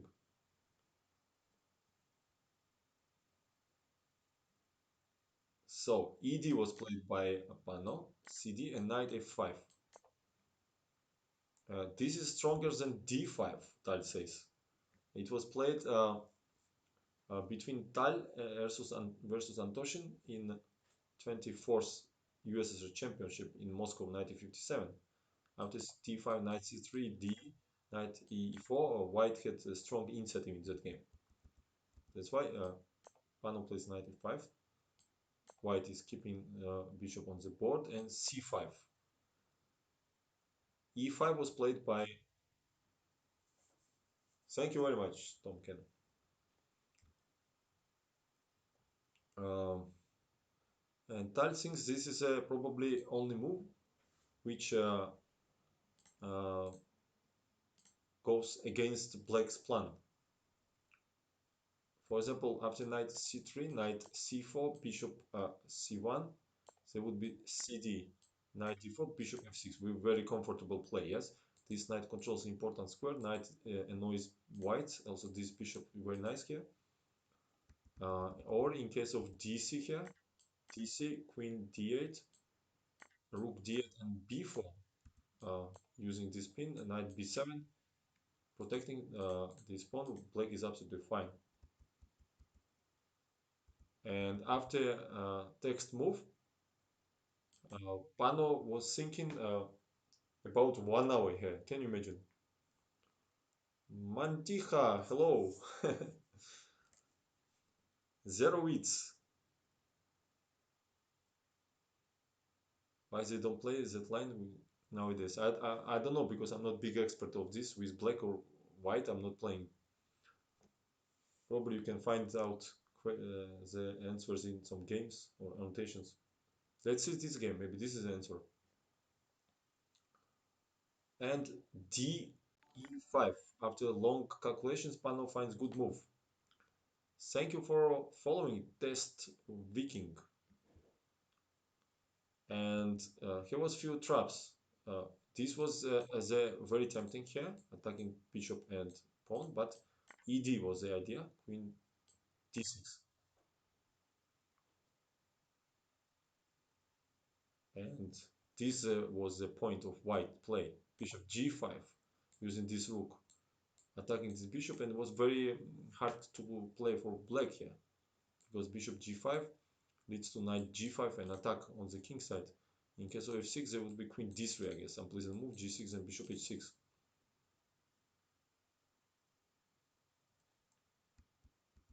And also cd, bishop d4. This black knight was far away from the main game. So he played d, knight e5 by Tal, and knight b c4 he played. And now queen d3 played by Mikhail. And he says that he did not want a draw, of course, after queen h5, g6, and take everything on g6 and then perpetual. That's why he plays queen d3. f5 was played by Pano. In case of g6, bishop h6 was the move. Rook e8, queen f3, attacking rook and attacking the pawn. Thank you for following, Arturo Di Donna. Di Donna. Yeah, knight f7 doesn't work directly, not because of king f7, and check because of queen d4. But queen f3 is strong. And now after f5 move, black has a few threats: knight e3, knight b2, or knight e5 here. But white has a very nice resource here: bishop b3, strong move. And f4 was played by Pano. In case of bishop e6, dc, black was losing the pawn here. Because knight b3, probably queen b3 here is the pin. Yeah, interesting. So f4 was played by Pano, bishop d2, aiming this knight, and knight b3.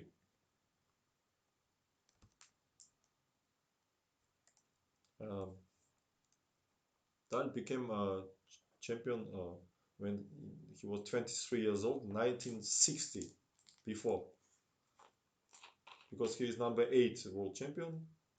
We remember then was Petrosyan, then was Spassky, and then was Fischer, number 11. Number 12 was Karpov after 1975 when Fischer declined to play much. Number 12 was Karpov, number 13 was Kasparov, number 14 Kramnik, yes, then Anand.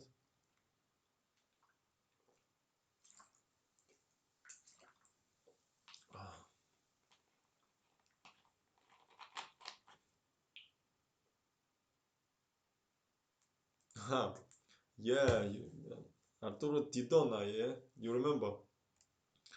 Yes, I was in 2011 in that tournament, and after that, I also won directly after that tournament. I was playing in Warsaw European Rapid Championship. I also won it, became Rapid European champion then. So I won these two tournaments. I remember it was a cool trip. And if you remember, Vladimir Malanyuk, grandmaster from Ukraine, was also playing in 2011 in Milan. Unfortunately, he passed away a few years ago, sadly. So knight b3 was played by Pano. Good move. Because bishop a5 would lead to very bad game after bishop a5 here. And instead, in case of queen a5, because bishop d3, there's a bishop d8 and this hangs. Thank you, man. Grazie. And after bishop a5, queen f5, there was queen c3 move, queen c3, knight c3. It is a very unpleasant pin here. And after cd, knight c4, which threat is discovering check. So bc, check, king h8, rook e7. And after dc, bc, there would be without pawn here. For example, rook c8 probably would be bishop d5 attack and then c4 as at least. That's why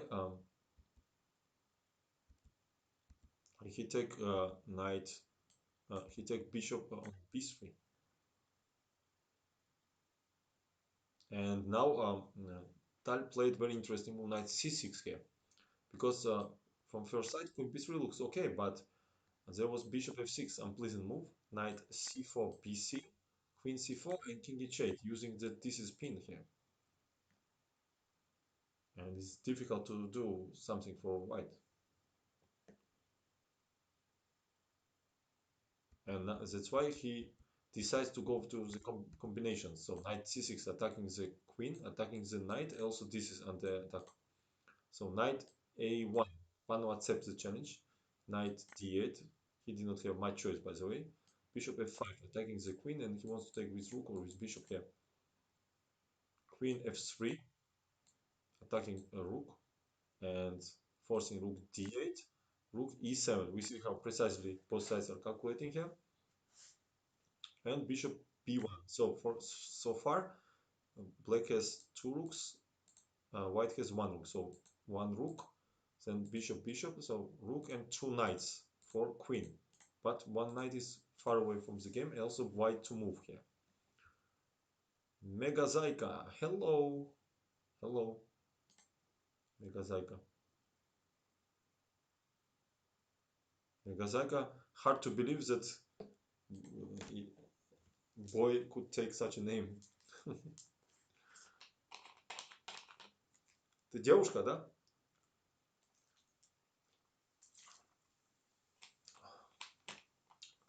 По ощущениям.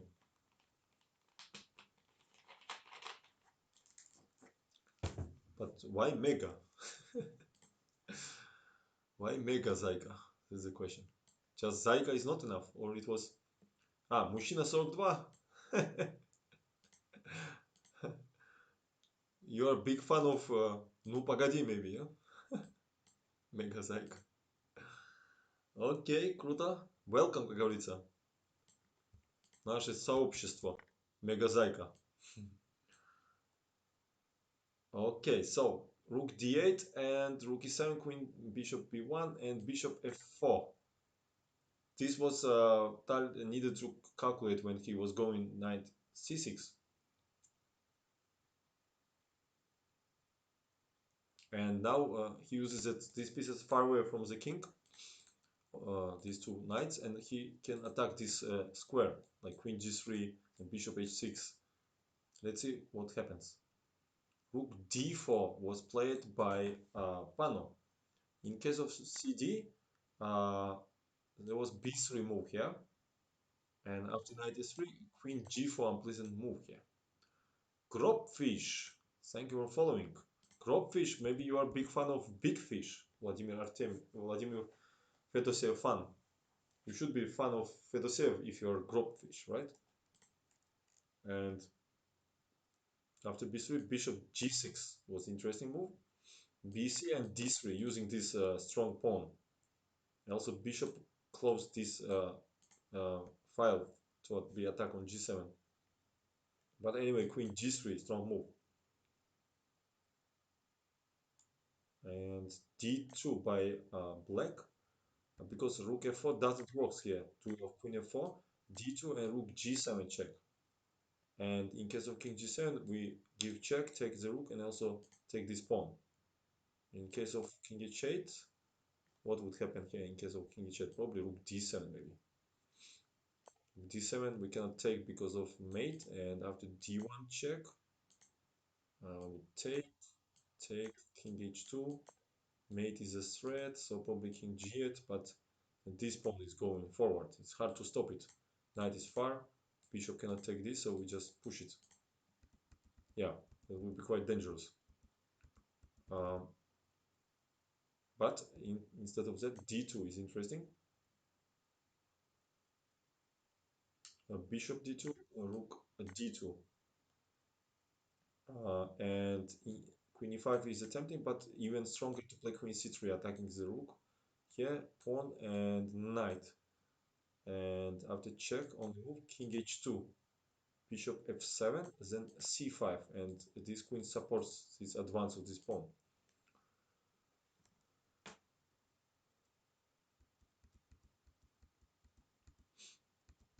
I'm not sure, Zver, but try. I'm sorry if you're unable. So, rook d4 was played by Pano. So much things to calculate, so it's obviously very hard for black to play because they need to defend. Queen g4. And as we will see, this is stronger than queen g3. Bishop g6 only move. Obviously g6 would be mate after check, and then check on e5, knight e5, queen e5, and mate on g7. So at least bishop has to retreat, and defend this poor king here. But check on e6, bishop f7. In case of king h8, uh, Tal was going to play bishop e5, knight e5, queen e5 attacking here. Bishop f7, we just take and then give mate. So rook g8 and queen c5. This was his plan. and he was thinking that black pieces are so discoordinated that he can get some more material here. But Pano played bishop f7, queen f5 he played. Knight c2. In case of bishop g6, uh, there was very unpleasant idea by white. Not, of course, not draw, but rook g7, strong move. Check on h6, more sacrifices by white. And after king g5, we take on c5 and take this rook. What a calculation. But Pano also see it. So both sides playing very well. And b3, attacking this knight. And now Pano played bishop g6 in this position. And beside this move, black had another ideas like rook d1 here, king h2, and knight d2. Brian Chi, Brian Champion. Hello, man. I don't remember your account name actually. You're a new guy probably. Uh, and knight d2 played by. No, sorry, this variation. He played bishop g6, but I'm showing variation in case of rook d2, king h2, knight d2. White had choice here to go to very complicated position after h4, knight f1, king h3. It's possible, for example, knight d4, queen g4, rook d3 check here. And in case of g3, incredible move knight h2. Look at this move, guys. And it's not possible to avoid knight f3. And black is better because king h2 is very dangerous to h5. Look at this idea, guys. And queen is attacked. Queen g5, there is a fork. And after queen h3 only moves, there will be check. King goes to g2 and bishop d5.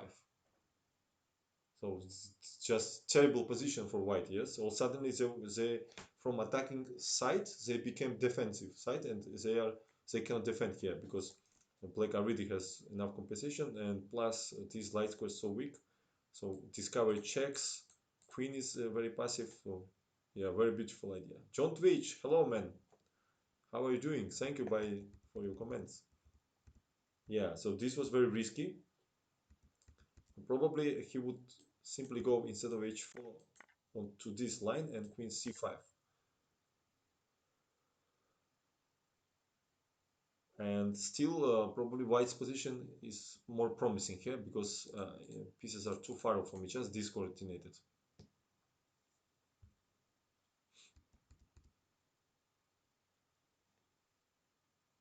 Yeah, so bishop g6. Pano did not went for it. Maybe it's because of last variations. He goes bishop g6 here.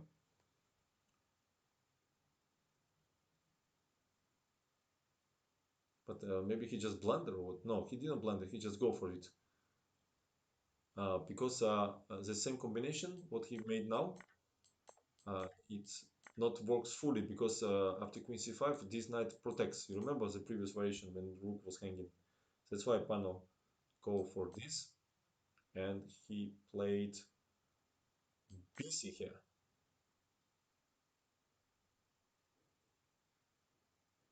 White he did not take on c5. I don't understand. 1 second. Queen c5 maybe because I understand what's the point. After queen c5, this king escapes to safe position. So bc, and this pawn became very so. It's more important to play against these weak kings than material. For example, after rook c4, he would attack the king after g3, f4, g4 here, and so on. Aha, this was a good idea. So bc is strong move, and Pano plays bc. His only chance, this strong pawn. g3 played by Tal, bishop e4, and h4 check. f4 was give nothing because of king g6, g4, and then h6. Open this square for king. Bishop controls important, and this pawn is dangerous. Um, Maybe you can Google, or maybe you already Google. So h4 played by, sorry, this position check. And this is a difference. Now Pano played king g4. In case of the natural king g6, was possible f3, attacking this bishop here, and bishop d3. In case of bishop d5 here, g4 here, and there was threat of queen f5. We take this knight. That's why white was winning a lot of tempos here. Then they would go with tempos forward, f4, h5, g5, and so on. In case of bishop d3 here, there was h5 check, king g5, queen g7 check, king f5, and queen h7. Strelets, hello. How are you doing? Nice to see you again. Respectful Strelets always say hello to people. Nice, I love it. And yeah, actually, instead of in this last variation after this h5, how it was h5, king g5, queen g7, king f5. Much stronger was queen e7 here. And the point is to make mating net. So next idea to play king f2, then give check, king f4, and give mate after queen f6, queen f5 here. Uh, that's why instead of king g5, king h5 much stronger here. And after queen f6, what probably Tal thought with that g4, there's knight e3 to give here. And after king f2, knight g4, and this is draw's position. King g4, it's impossible to win for white, obviously, because black will create some fortress here. Yeah, so much pieces. Okay, but of course, Pano was under big pressure whole game, so he plays not best. King h2 here. Queen e4, immediately king will escape to h3 and he will give in mate here. So king h2, now the threat mate in 2 here.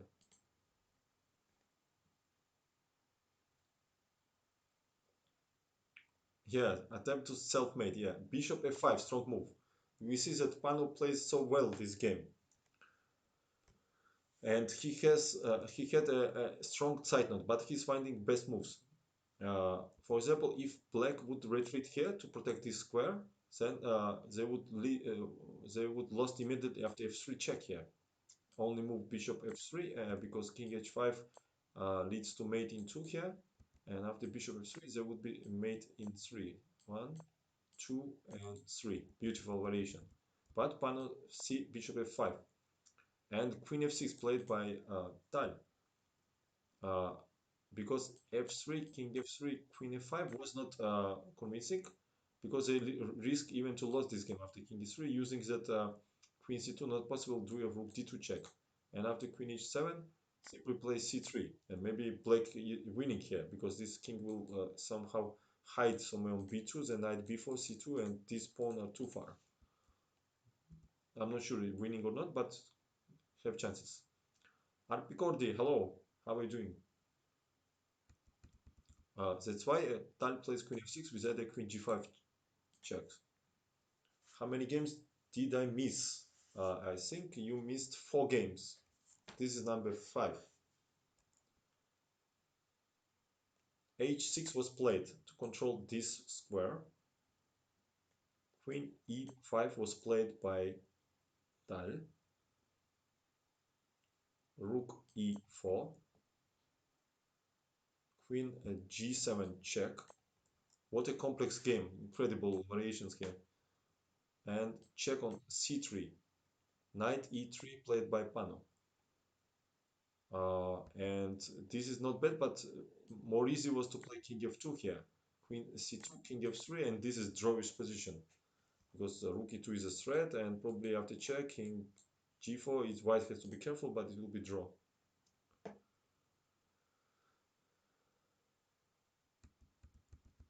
So,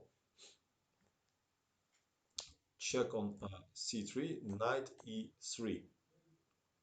King g1 was played by white, bishop g4, fe, h5. So black are fixing the light squares, and they're doing great. Alternative was to blunder the mate after king g3, check, and get mated like that.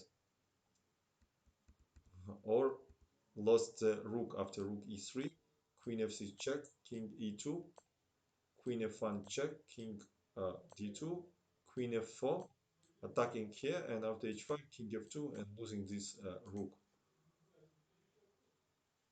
Roma Şönürat, Tavat Kalmars. So if h5 was played by Pano, queen e1, and rook e3, bad move by Pano. A first big mistake. He was tired with the whole rest play, and after rook e6, most probably it will be draw. Because e4 gives nothing, of course not because of rook e4 mate, but because of c3 here. And it will be draw. We take here, then white take here, but it looks like fortress here. Rook protects the pawn, bishop protects the rook. So we just go like that, just move, and rook also cut this king here. Look at this beautiful draw. And we just move, move, move, forever move with king. But he plays mistake and miss this check here, miss this check here, only move here because king e5 we take the rook, so he has to go here. But this was the point. Check here. Again, here is not possible because we take the rook. And queen a6 here.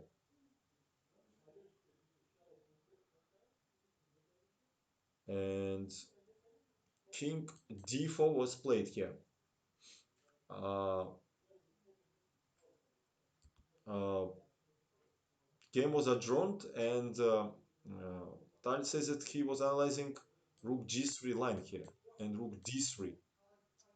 In case of queen c4 check, rook d4, queen c2 check, king d5 a4, king c6, queen g6 check, king b7, for example, queen e8, with either queen b5, rook b4, king e3. Black doesn't have a good way here. But 1 year later of this game, Yugoslavian master Vukovic, he found as a right way to defend black's positions. Number 60, number 46, after king f2 in this position, instead of rook d3, he found that rook f3 was much stronger here. And now after king e1, rook e3 check, king d2, rook e2 check, king c3, rook e3 check. There is no possible king c4 because of bishop e2. And marshroot of king b2, rook e2, king a3, rook e3, not possible king a4 because black is winning after check and check here, and then check here. And only continuation would be in this position king g2, but king d4. Now this king is cut, you see on this file. Queen d6. Now black's idea somehow to exchange this pawn to this, and then it will be draw. Let's see what happens here. King c4. Can you imagine how popular was Tal that Vukcic 1 year later analyzed this game and found this line? A4, king b4, queen a6, rook b3 was strong move here. A5 because queen b5 leads to king a3, queen c5, king a4. If we lost this pawn, the game will be easy draw.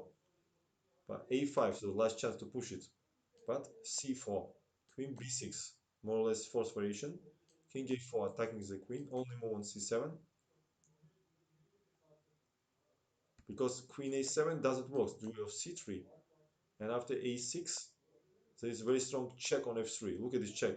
This bishop looks here, we cannot take because this will promote with check here. And after king f2, there is a king a3 strong move. And after check on c5, king b2, again we cannot take because of c2. What I analyze? After queen d4, because a7 we cannot promote. We play c2 and this bishop controls. That's why black played bishop e3 check here. And after queen d4, we spin king e2 here. And white has to repeat, otherwise there will be danger. And that's why queen c7 is the last chance here to continue game. But after queen c7, king b5, not allow this a6 move. king f2, then king a6. Very strong idea. Because rook controls here, and queen d8, not allow rook b5, because queen c4 just simple draw. After rook b5 we just eliminate this pawn. So queen d8, strong move with idea rook b5 mate here. And after rook f3 check, king g2 here. And because rook king d1 not possible because of check, king d2 there is a check. And we're winning this queen and game. So king g2 would be only chance. But rook b3, queen e8, king b5. And there is a threat of bishop f3 here. And this would be draw. And after the yeah, and after the game, what happened in the game? Tal winnings quite easily. So in the game, what happened? This was position. What played Pano in this position? Let me see.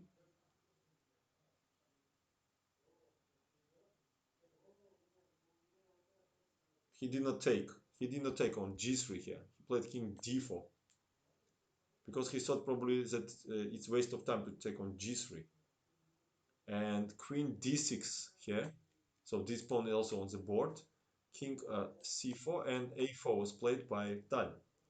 Rook e1 check. He give king f2, rook e2 check, king f1, rook a2. So he's trying to stop this pawn. And queen a6 check by Tal, not allowing king b4 because of check. So king d4 should play. a5. Now this pawn became the main player here. c4, queen b6 check, king d5 because king d3 leads to this unpleasant check here. This is just blocking pawn, so he played king d5 here.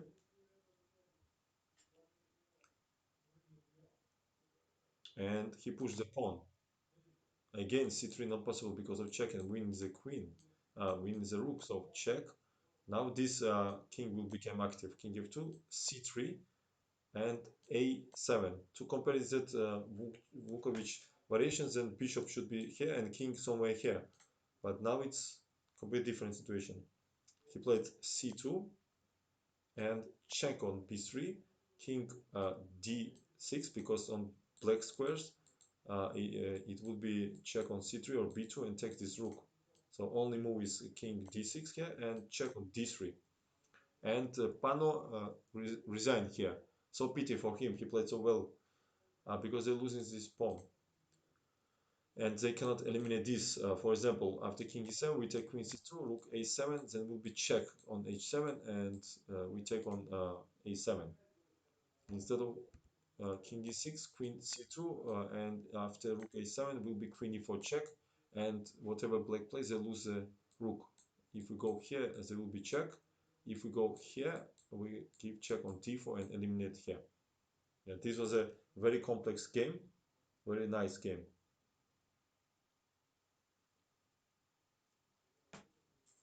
Okay, guys, I will go on break a little bit, and then we can continue.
Do you hear me, guys, or not?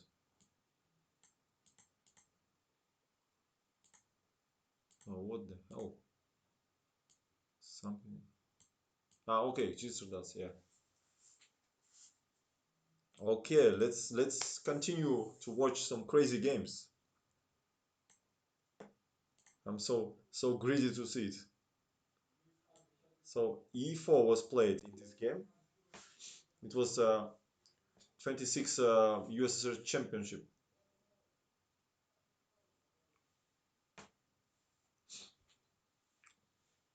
Yeah, Fernando Visc. I understand. Don't worry. So C5 was played. Knight F3, D6, D4, Knight D4, Knight 6. So we go to neither system. It was sometimes not wise. Sometimes not wise to go against Tal to neither probably.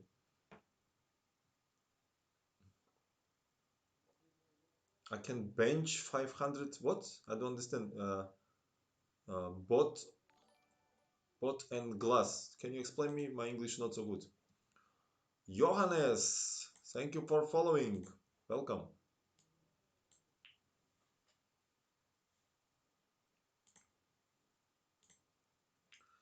So A6 was planned in this position.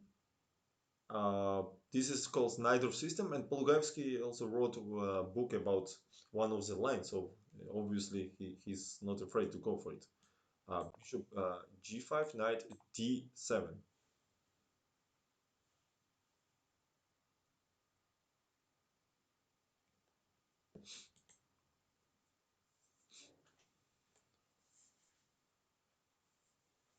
I don't understand what you want, but what do you mean, man? Can you explain me?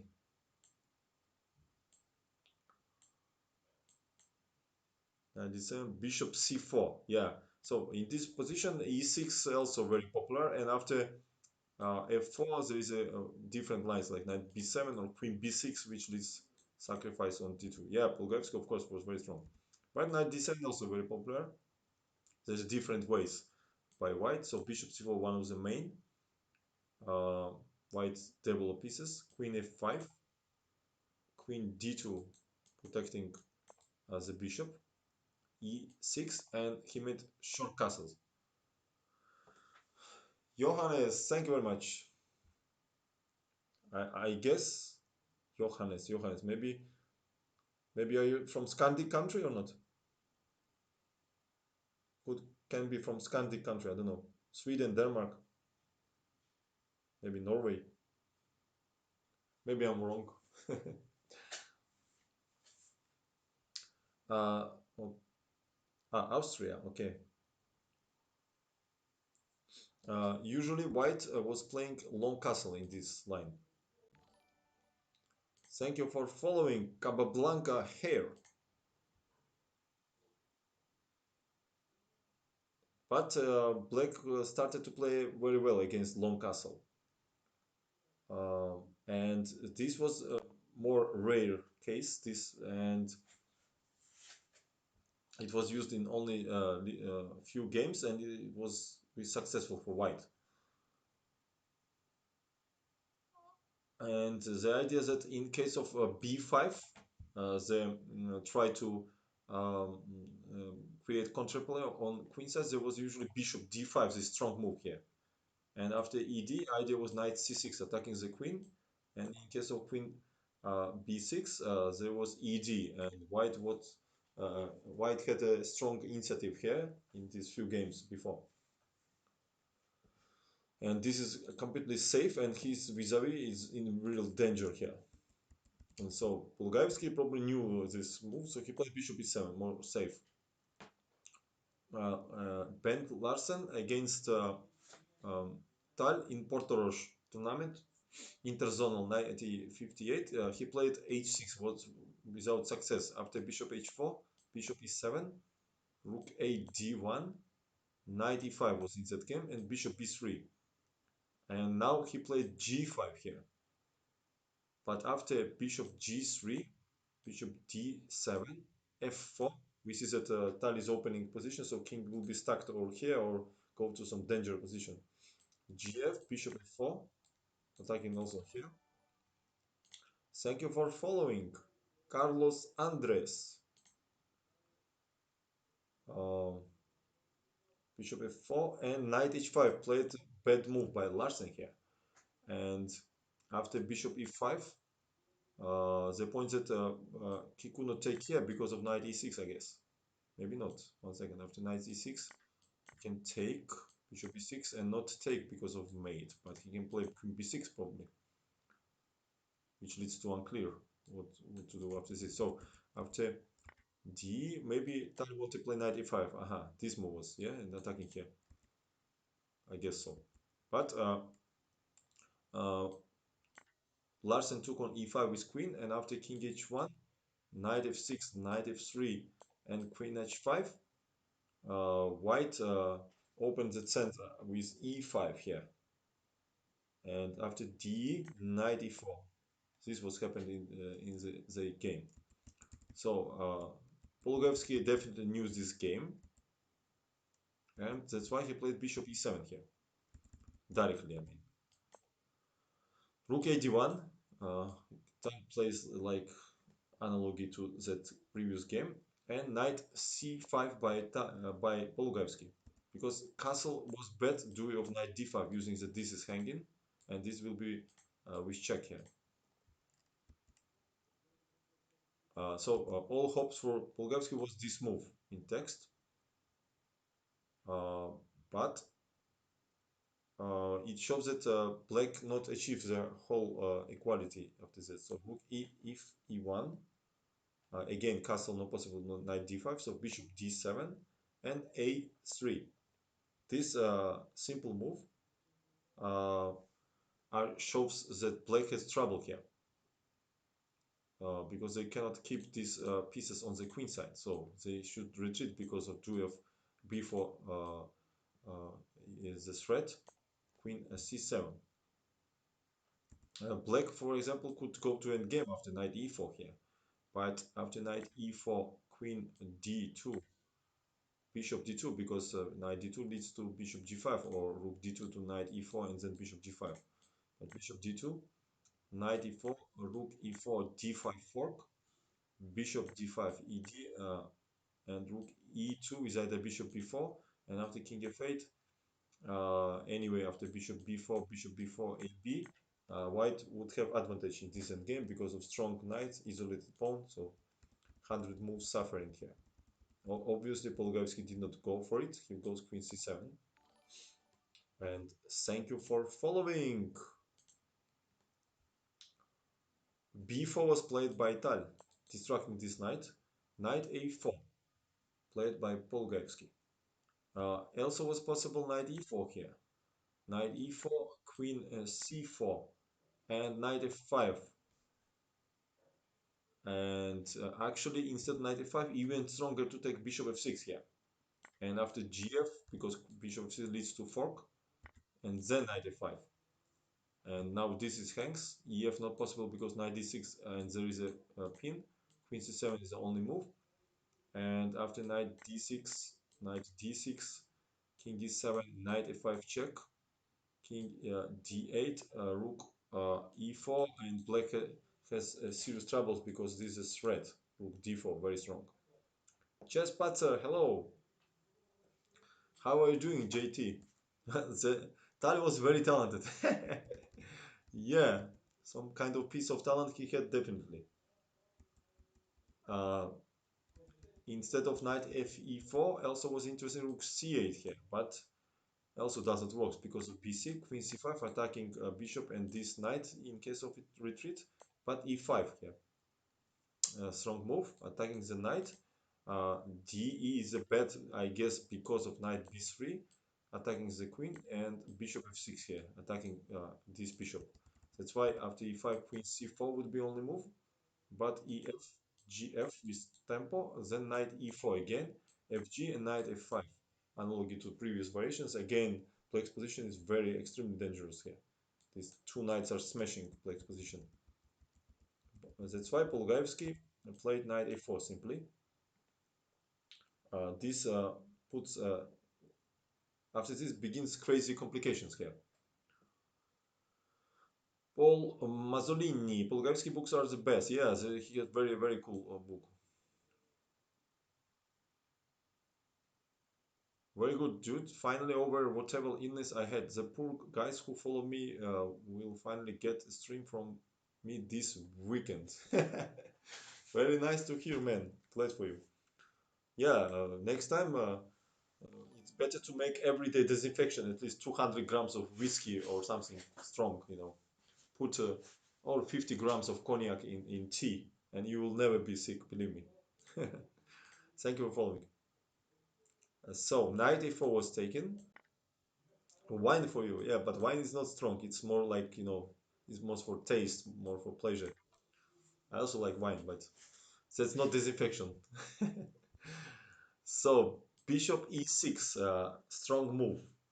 Here it is starts. And this is quite typical sacrifice in Sicilian. So, black has to accept, otherwise just pawn down. Knight e6, queen c2, queen d4. White obviously, for obvious reason, avoids the exchange of queens. Now we know secret of your yeah, of course. King f7 was played. Yeah, first of all, there was very unpleasant threat, rook c1 and then fork. And also knight g7, g7 it hangs. Also e5 was coming here, d queen e5. So king f7 uh, defends from first look all these threats. Rook d c1 attacking the queen goes to a2. And white is not reduce the degree of the attack, they go e5 more and more inside. The point that white could not achieve anything after knight g7 here, to of king g7, rook c7 attacking the bishop, same time queen f6 is hanging. Uh, Queen e6, bishop f6 check, queen f6, rook e7, and king g7. And instead of bishop f6, e5 was also possible.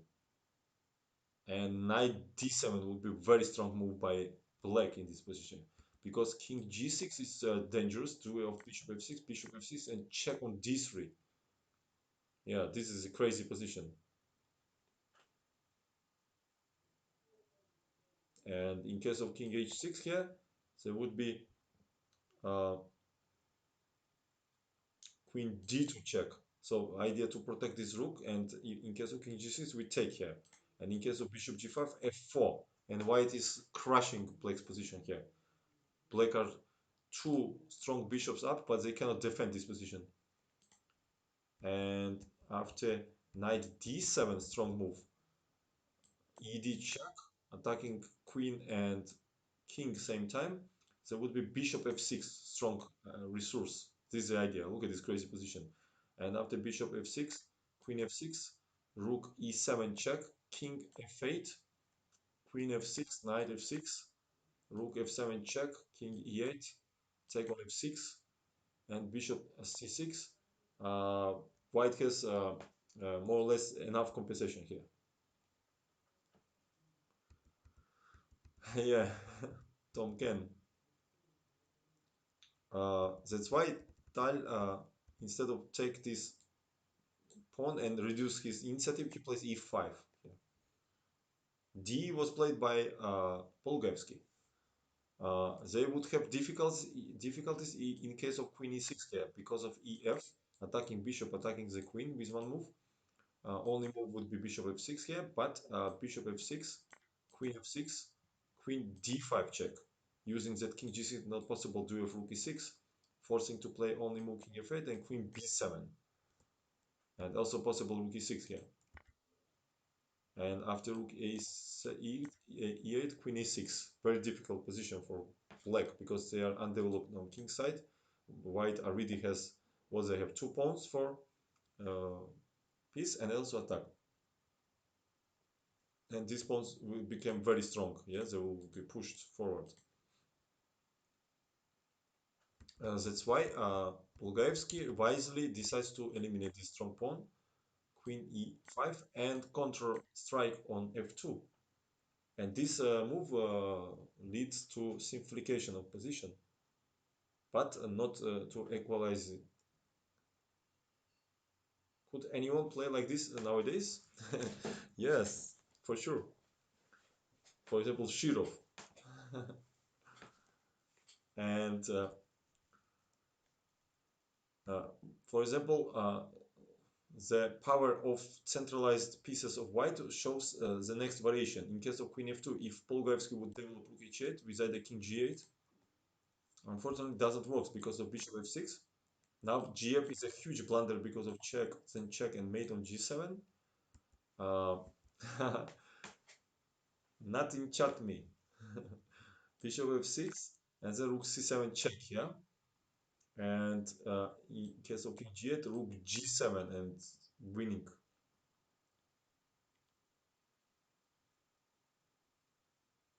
And in case of queen d5 here, queen g3 would be a very strong move.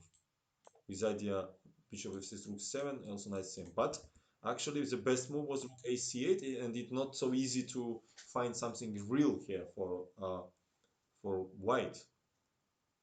This was a strong move. Develop and also want to exchange this. In case of knight d8 check, not bishop d8 because rook c8, but I guess this is not so painful for black.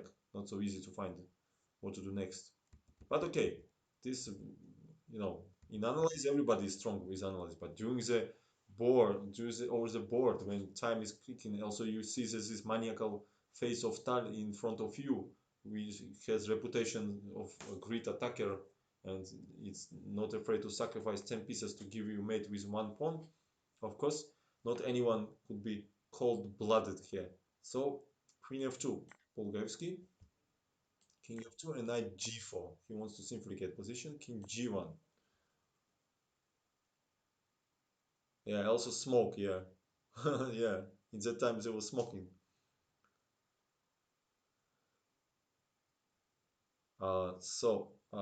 Knight e5, rook e5. Unfortunately, black is not mated, but they have bad endgame here.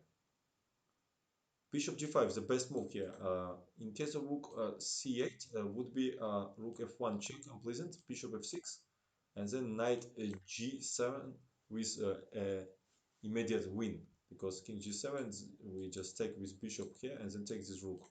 In case of rook c6 we play knight h5 and take it with knight. So only move played by Polgoevsky, but we see the difference of rooks here. It's white is attacking, also these rooks are so active, and these rooks did not make any single move yet. Bishop also far away, and king is naked. King g6 was not possible. King f6 here because of rook c5 without a mate, and in case of rook h8, knight e4, and white is winning because king f7 leads to fork, and after king g6 there is rook g5 check, king g6 check, king g6 check, and this fork we eliminate and game is over. Yeah, you see, no, not even time to breathe for black. Yes, they cannot make like this. They all the time under pressure here. So king g6 on the move. Knight e6 by Tal. The point that he could not win beautiful way here with check. King g5 give check. Not, of course, not here because of mate, but king f1 only move. And king f2 from first sight looks like white is winning by mate here because g3 is coming. But unfortunately it does not works because bishop c6 here. Yeah, also idea, for example, h3 is a threat, and this another idea g3, rook e4, rook h4. But bishop c6 unfortunately, and after h3 it's possible to take on g2. And in case of g3, king g4, rook e c6, and bc king g2 looks like mate, but unfortunately for white this is a cold shower. G5, black is winning here.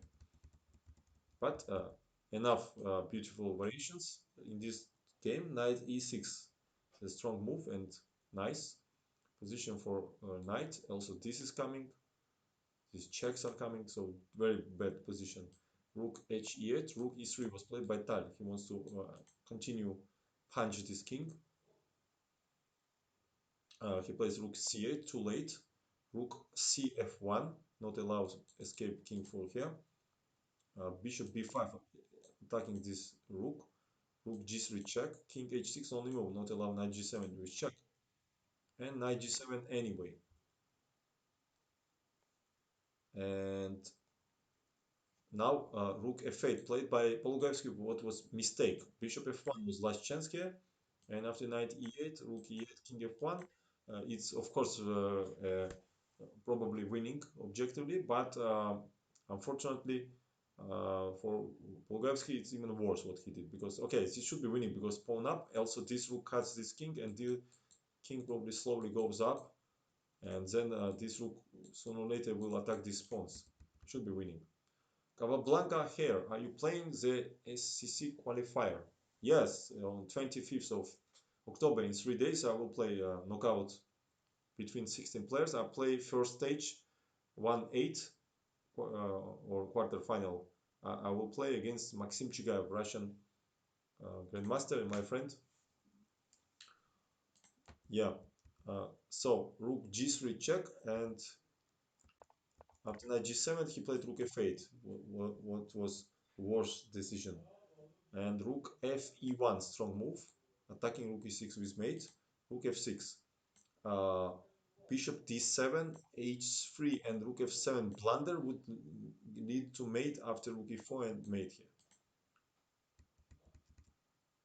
But rook f6 still was kind of holdable, but still bad position after rook e7.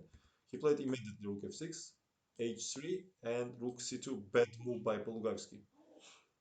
And bishop d7 was the strong idea. And in case of bishop e7, rook c1 check, king h2, rook d1. So protecting this knight is trapped. And after rook e5 with idea mate, rook g6, knight f5, bishop f5, rook f5, and again rook endgame with pawn up. But to compare that previous variation, maybe it's even better reduction for black because they can take this king more active here. Still good chances to win, of course. But Polugavsky played bad move. Instead, he played rook c2 here. And after rook e4 with idea mate here, rook g6 not possible, we give check and mate. Only move is rook c4 here. Maybe he was in time trouble, I guess. Rook e5, mate is coming. He give check, and after king h2, he resign. Because there is no defense, yes? Rook g6 is the only move, but we give check. And after king h5, there is a beautiful check here. And game is over because king h6 leads to knight g6. In case of king h4, we take and give mate. This was cool.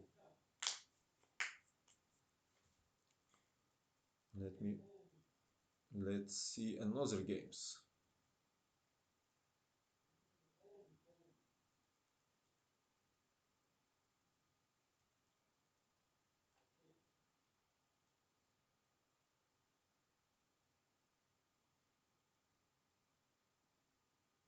Okay, let's see next game against very strong opponent against Smyslov. Let me put it. It was played in the challengers match in Bled, Zagreb, Belgrade. It was played in three cities in 1959. After he won these challengers matches, he go to the match against Mikhail Botvinnik and win it. He was only 23 years old when he did it. So Tal, Smyslov. Let me clear this. Challenger match.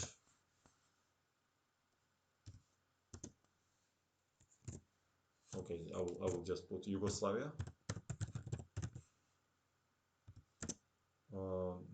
1959. This was, I guess, second game.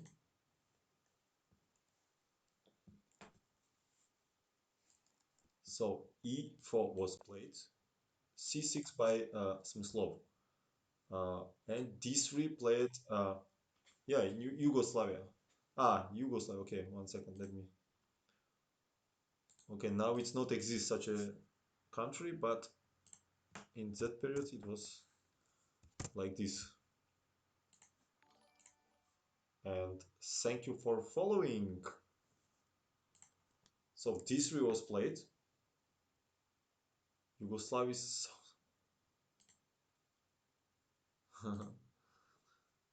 so D3, D5 was played. Um, Knight D2. Yeah, there is such a modest. White puts accent on the middle game. So D4 is main line, but this is also quite tricky. I also played with white such lines. E5, most principal line. Knight F3, and Bishop D6 is the main continuation. And after D4, ED, I also had games like this. But in this game, Knight D7 was played by Smyslov, and D4 played by Tal. And Tal says that the open up of position uh, gives whites better prospects here and in development. So D was taken. Uh, some commentators was advising to play knight f6 here, recommended, but this was bet due of ed, and what to do here? I mean, this is hangs. In case of ed, we just take. I mean, strange advice by commentators. Probably cd, knight d4, knight gf6 was kind of a French system, but with bad knight on d7. Maybe it was still better according to time. But Smyslov take on e4, knight e4, victim, yeah.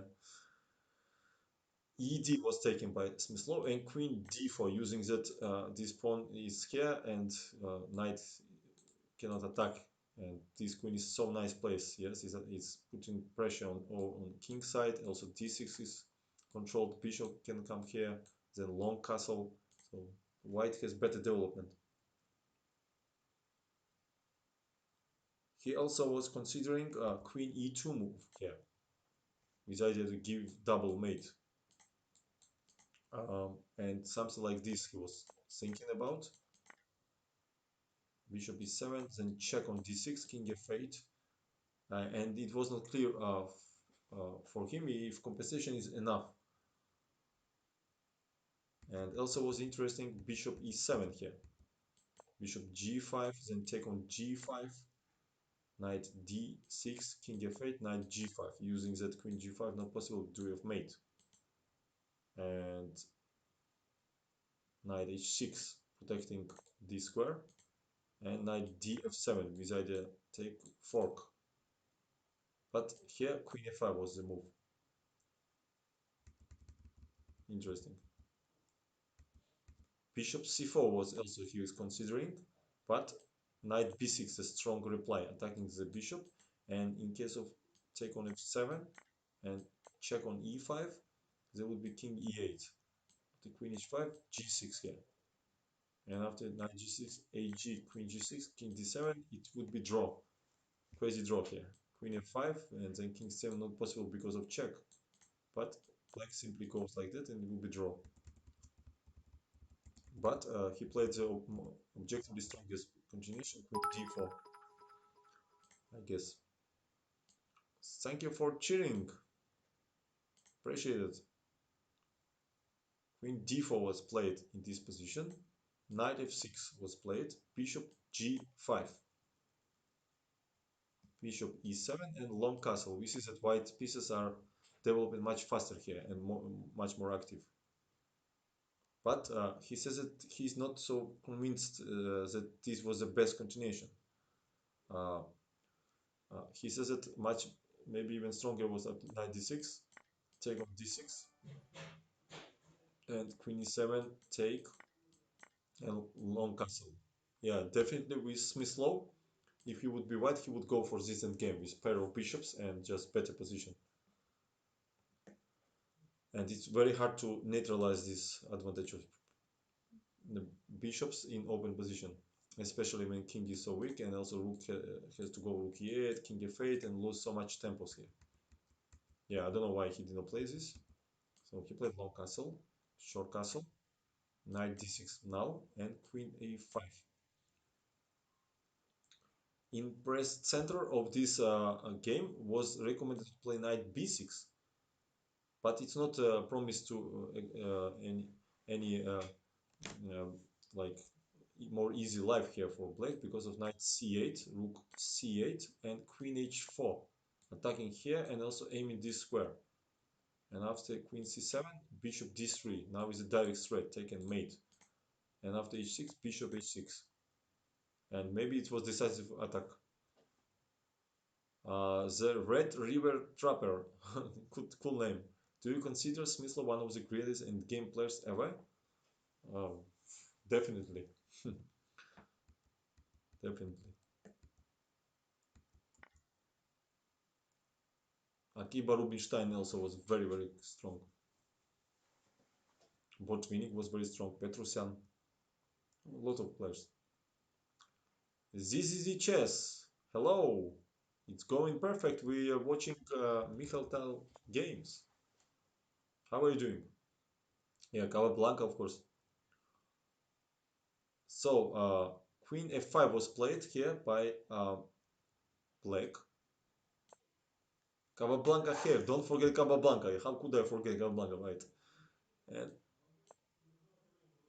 bishop c4 move. Attacking f7 square here.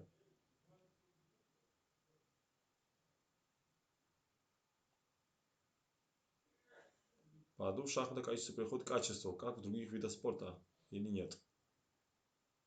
Количество переходит в качество. Не знаю, может быть. b5 was played by Smyslov. And the point that now he could not simply get position with this line because queen f4 was very strong idea here. Attacking knight here, forcing knight g5, then knight g5 and three pieces attacking this poor pawn. And after knight e5, try to protect, then would be bishop b3. And after h6, knight e4, and black would have very difficult position here because this knight would penetrate to d6, then rook h1 would come, and for it's very, very hard. Конечно, будет, Иванов. Это, вы говорите такие очевидные вещи, что я даже удивляюсь. Удивляюсь, что вы такое пишете. b5 was played here. And bishop d2, strong move by white. And attacking queen, and also open this important square for knight. And now queen a6 was played by Smyslov. And he wanted to keep eye on this pawn. Uh, and in real, maybe queen e4 was the best move here. And white would achieve to a little bit, maybe he could achieve a little advantage in endgame. So knight c8 he would take, rook c8 and bishop b3, because directly bishop b3 leads to material losses after queen d4 and then bishop d6. So first knight c8 and then bishop b3, queen d4, knight d4. But if we compare to that endgame, what instead of long castle when he was playing knight d6, bishop d6, queen d6, we see that huge difference here.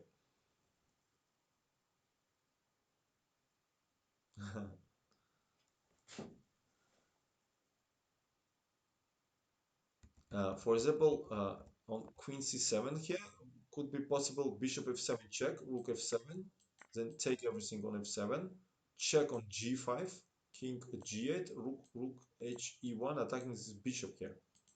And after knight f8, there would be bishop f4 move, using this queen here. Thank you for following. And queen b7 would be only move, and bishop d6 with very huge pressure in the center here. He would take, then queen d6, then rook e7 is coming. We see that it will be really, really very hard.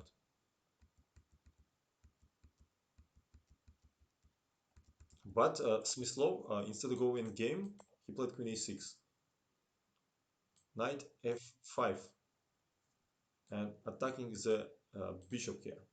Bishop d7 is only move according to Tal. because in case of bishop c5, he gives very beautiful variation. Queen h4, aiming g5 square, and in case of bc, then bishop c3, slow, quiet move.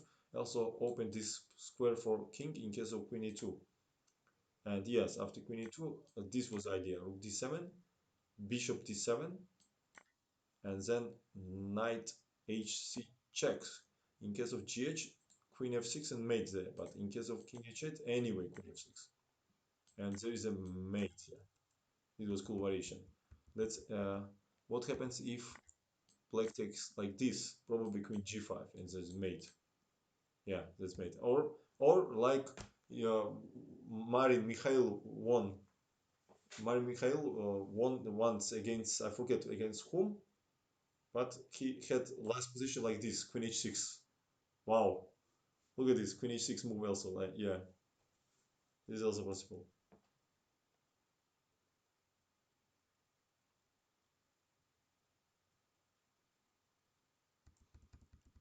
Fat mat. That's why. Yeah, beautiful. So after 95, bishop d8, a good move by Smyslov. Queen h4 anyway was played by white, b, c, and queen g5 attacking from here. This bishop now protects the knight. So white was going for this position. Yeah, yeah. Imagine during the game. Now when you sit in sofa in comfortable play, drink coffee, it's looks not so scary. But during the game, can you imagine? So many variations. You have only one move to choose. Now, what Smyslov played here? Let me see. He played uh, knight h5 in this position. And now Tal gives lots of variations. Let's check what's going on. For example, knight e8, for example, there would be the simplest way to take this bishop. And after knight ef6, queen f5. And uh, white has a big advantage in endgame, yeah, because these pawns are very weak and this bishop also very stronger than this. If black would be brave and take on a2, there would be bishop c3 move, attacking this square. And after knight ef6, there would be a very cool combination. Rook d7 here, bishop d7, knight h6 check, king h8, and queen f6. And mate on g7 here.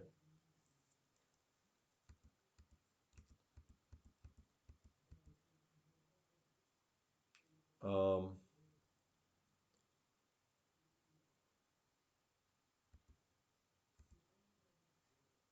1 second, guys.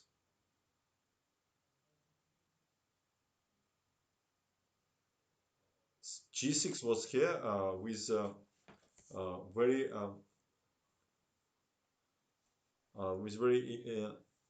interesting complications. From far away, Tal wanted to play knight h6 check, king g7, and bishop c3 here, pinning this knight. Also, knight h4, knight f5 is coming. And after queen e2, rook h e1. But maybe even stronger knight h4 here, he says. Crazy. And in case of queen a1 check, king d2, queen a6. And after queen a6, knight 4 f5 check, king h8, and quiet move king e2. Look at this move. Without attack on d7 and then give me mate on f6. And after e8, king f1 with very strong attack.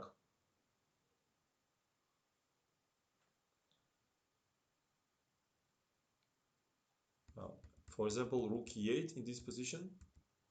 Also not easy to def because rook h e1, eliminating this strong rook. And after rook e6, knight g4. Still with strong attack here.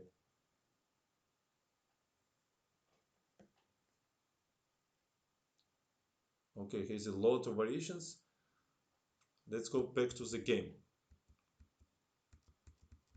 So in this position, knight h5 played by Smyslov. So Smyslov's mind completely blow up here. It was obvious, yeah? From everywhere is attack. So he decided to sacrifice back this knight, at least reduce some energy of attack. Queen h5 and queen a2 played by black.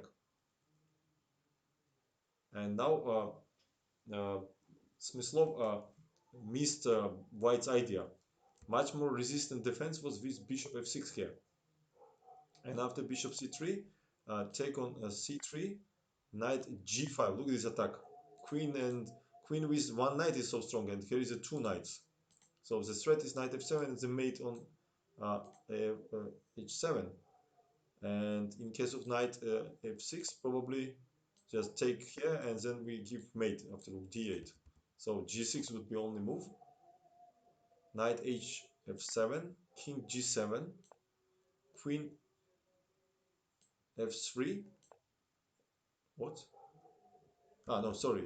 This is this hand. So first rook f7, knight f7, king g7, queen f3, attacking and also protecting this knight. And after bishop f6, knight d6. And still, it's very hard for black to develop a queen side because knight e5 leads to knight e8 check, and then we eliminate here. And in case of queen a2, there would be knight e8 check, king f7, rook d7, and king e8 here. And he says that white has to force the draw here. Yeah, maybe you're right, Picordi. But in real, 19 black's 19 move was mistake instead of g6 actually. Instead of g6 here. Much stronger was after knight g5, bishop b2 check here. And after king b2, queen b5 check. King c1 and gh. This is the idea. And after queen h6, queen f5. This all suddenly this queen protects important pawn. But to be objective, instead of bishop c3, white could achieve the advantage with knight f7 check here. And after king g8, knight 7 g5 attacking this pawn. And after h6, knight e4 here. Queen a2, then eliminate this very strong bishop, knight f6 and queen a5. And we exchange this queen after this, and we see that white has advantage, clear advantage, because 3 pawns against 2 on king side, and these pawns are very weak. Yeah, this was a cool analysis here. But in this position,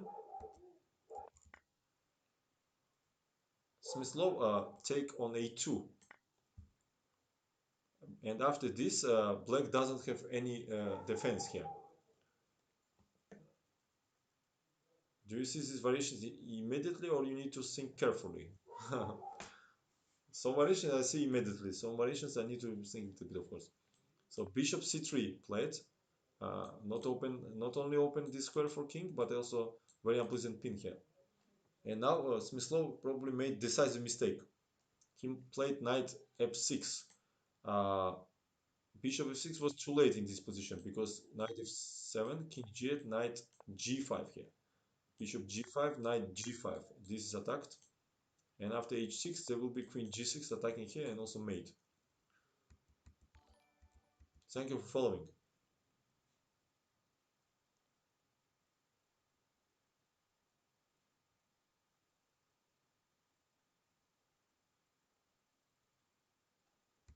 Yeah, this was Tal's variation, but actually he overestimated here his attack by annotations by Kasparov now.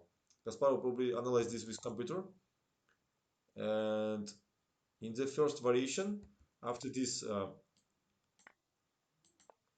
knight g5, instead of bishop g5, much stronger queen a5 check here.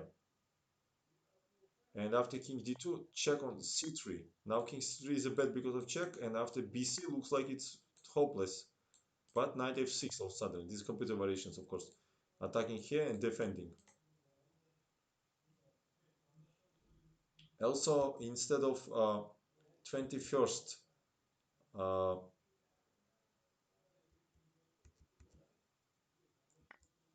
instead of h6, no, 1 second.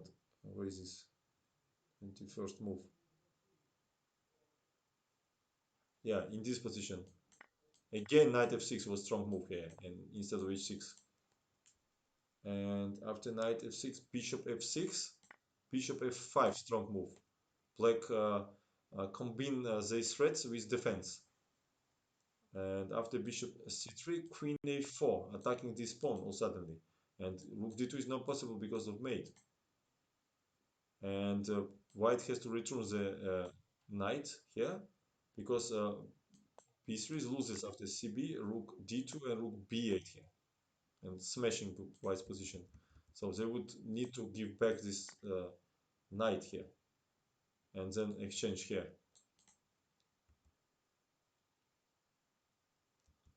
And so on. Okay, so in, in, instead, what happened here?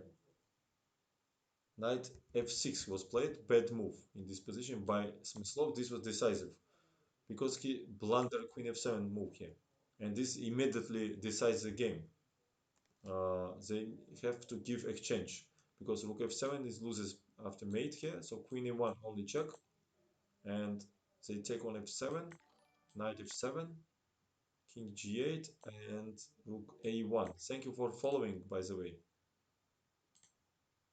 Yeah, and after king f7 is totally hopeless endgame. Finally, we reach endgame, but it's already don't need to show your technical skills. Bishop b6, and after bishop d4, Smyslov finally resigned. Yeah, it was very complex game, and such a great player like Smyslov also could not escape for this pressure.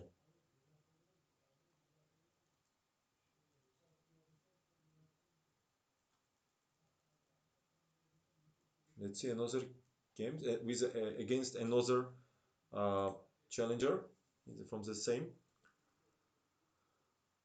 He was playing against Svetozar Gligoric with white.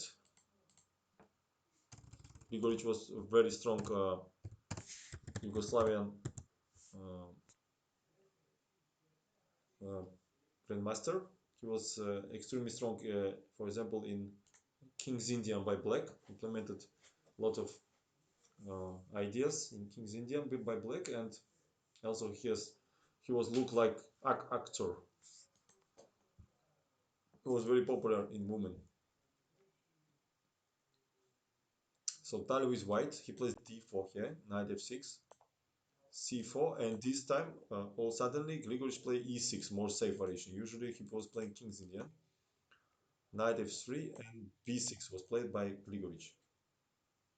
G3 leads to classical direction of New Indian system, but knight c3 is also possible. Bishop b7, we know that a3 is a Petrosian system in New Indian, but bishop, yeah, very handsome GM. Bishop, you can find his pictures. Bishop b4. Uh, and this kind, yeah, now it's transposed to some kind of mix of New Indian with Nimzo Indian now.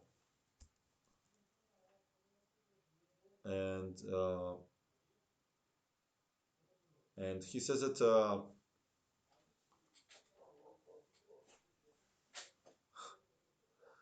Gani Dormali. Haha, calm down, familiar.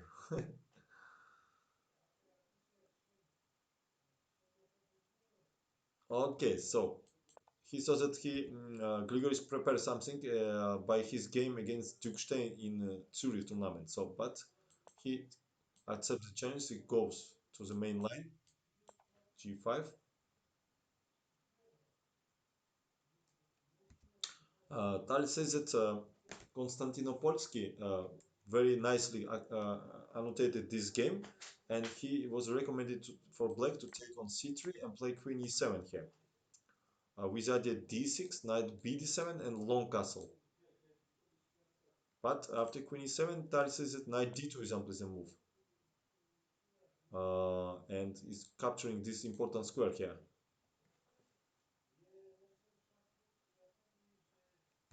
And Tal says that text move is not worse than that. So bishop g3, knight e4. This is it's also was popular nowadays. This line. Queen c2 was played. Bishop c3, bc, and d6. So if black managed to play knight d7, f5, queen e7, long castle, that will be okay. But not so easy to do. Bishop d3, attacking the knight. Sometimes I remember f5, d5 is the line. Very risky for black. But Grigorich take on g3 this time. Tal says that there was game between Taimanov with white against Keres in 22nd USSR Championship in 1955, and there was f5 by Keres. And Taimanov played d5, by the way. And Taimanov, I guess, won that game. So knight g3 played by Grigorich, ag, knight d7, a4 by Tal. He wants to disturb this queen side because definitely Grigorich wanted to go to queen side. But bishop e4 was more a simple way. And after bishop e4, queen e4, knight f6, queen c6, and king e7. Uh, and white would have some symbolic advantage because of this little bit weak king, but it's not so weak actually. Queen d7 he play. We know from games of Karpov he had such ideas in Karukan when he played king e7. a5 was played by Grigorich. He's not allowing f5. Again, I guess bishop e4 was good move here. But Tal plays rook b1 and g4. Tal says that it's funny, but black doesn't have a better choice here than g4. Uh, because knight f6 not possible, for example, because of knight g5, f5 always d5 ideas. If queen goes here, maybe bishop e4 are really unpleasant. So g4 played by Grigorich. Knight h4 protecting this pawn. Knight f6. d5 played by Tal. And queen e7 played Grigorich. Yeah, it depends where to put king. Maybe even go here. It depends on position. Because on queen side now it's not so safe. Yeah, c5 is coming. So d5, queen e7 played. Ed, uh, because black would have pawn up, but their position would be very dangerous. Yeah, white would take, then maybe even castle, knight f5, and would be a very nice composition. LP chess, hello again. How are you doing? Queen e7, that's why Grigorich played, and castle. This knight is very nice because first of all it controls f5 square and also not allows h4 ideas here.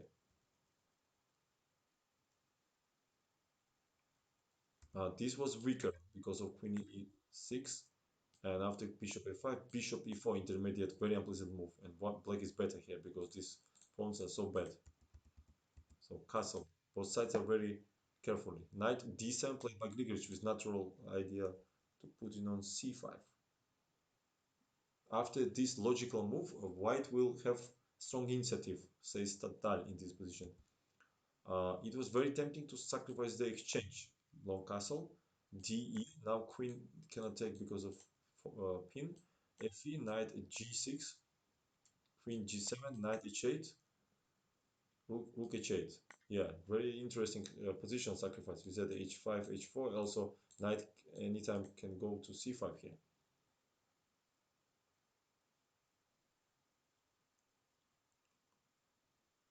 Uh, Probably white would continue c5 here and activate the pieces because BC is very dangerous. So DC, then black cannot go here and would be very complex position here.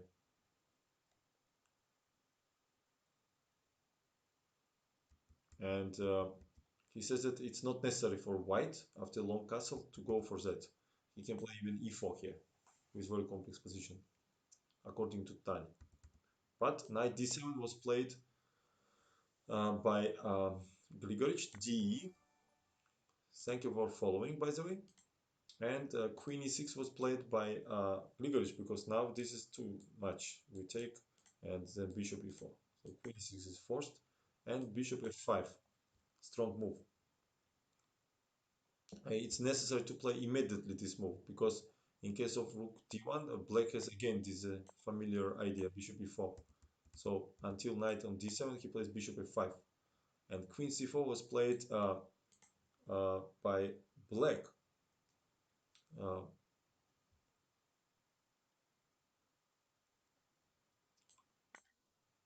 and rook d1 here.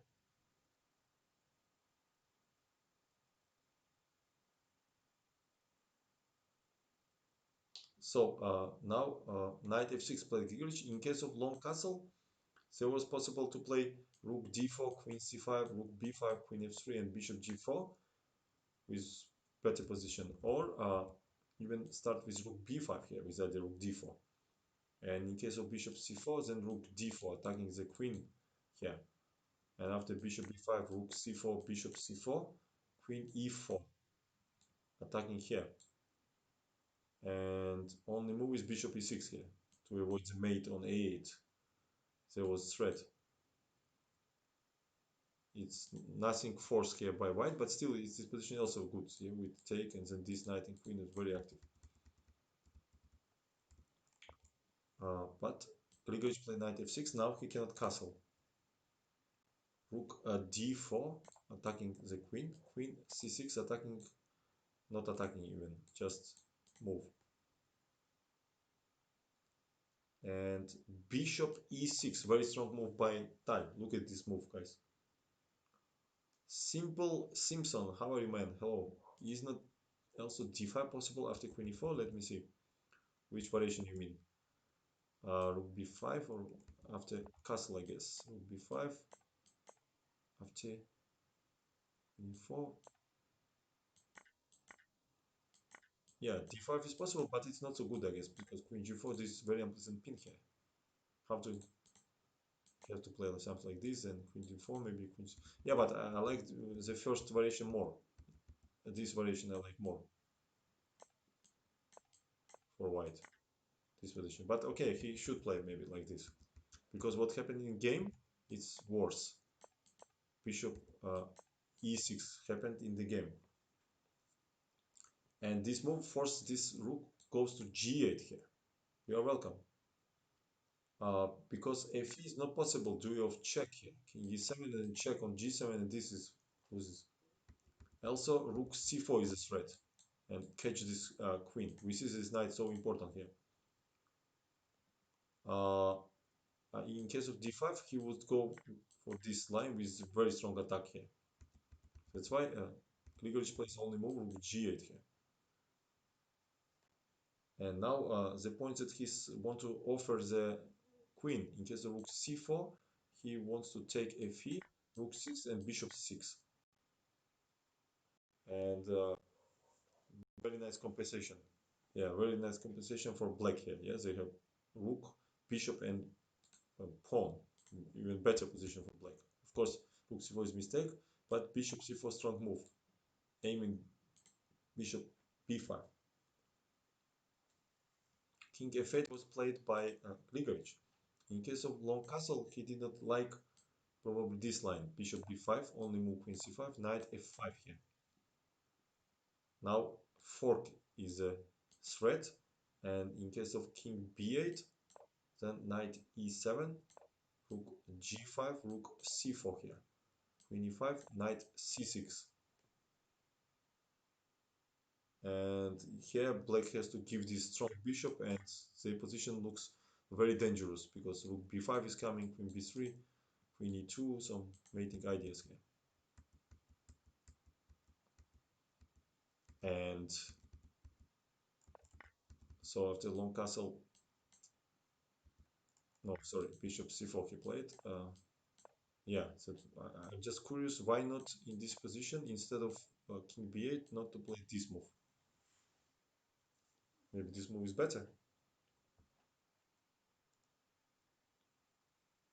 And after knight h6, I just go rook g7, for example.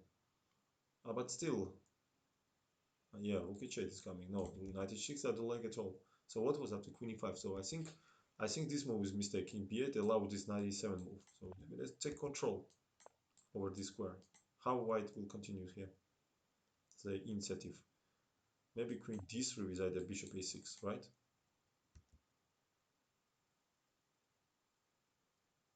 God knows. Okay, this is very complex position. But in this, after bishop c4, what he played here? King f8 he played in this position. Knight h6 was in rook g7, then rook h8, rook h7 can be mated on h file. Crazy position, yeah. Bishop b5 was played by Tal. Queen c5, rook c4. Now this is hanging. Queen e5, yeah. Obviously, long castle was much better. And rook c7. Now it's clear advantage for white, of course, yeah, because all pawns are weak. Really, literally all.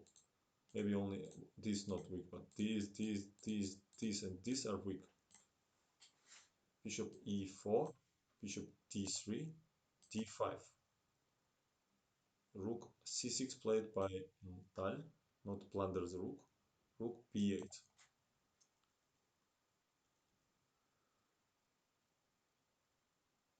And now he said if white would simply take this pawn after exchange rooks, they will lost initiative. And it's still not so clear. This knight is passive or active? Probably both. And he says that he was thinking that this knight has a really big potential. So such a boring move like rook b6 he would not consider long term. And c4 he wants to exchange and open up position as much as possible.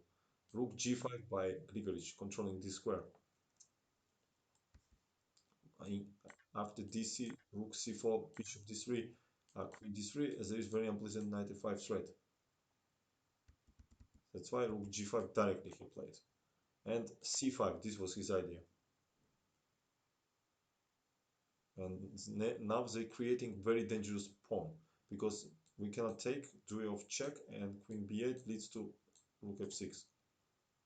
So d4, this was a Grigorich hope, attacking the rook, ed, queen d4, check on e4 here. After knight e4, we play rook cb6, rook b6, cb, and it's just promote. So queen e4 played by Grigorich, cb, this rook all suddenly protects the rook, the queen, and after they exchanged, Grigorich played knight d7 here, hoping to attack. Maybe knight. He did not have time to close this file because b7 then will be check. So this is the only move to protect the rook here. b7 and knight c5 he played. And after knight c5, rook b5 was moved. And he says that maybe even stronger was to play f4 in this position. Uh, but he was already quite tired and also in tight knot and in time trouble.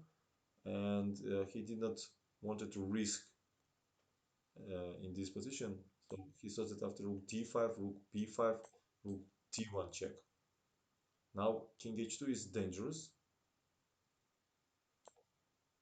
because king f2 he did not like at all.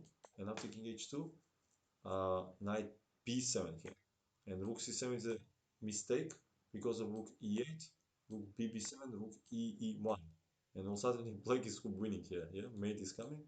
Instead, in case of check, king e8, and there is no more check. You have to give this exchange, and then this rook eliminates a4 uh, pawn and win.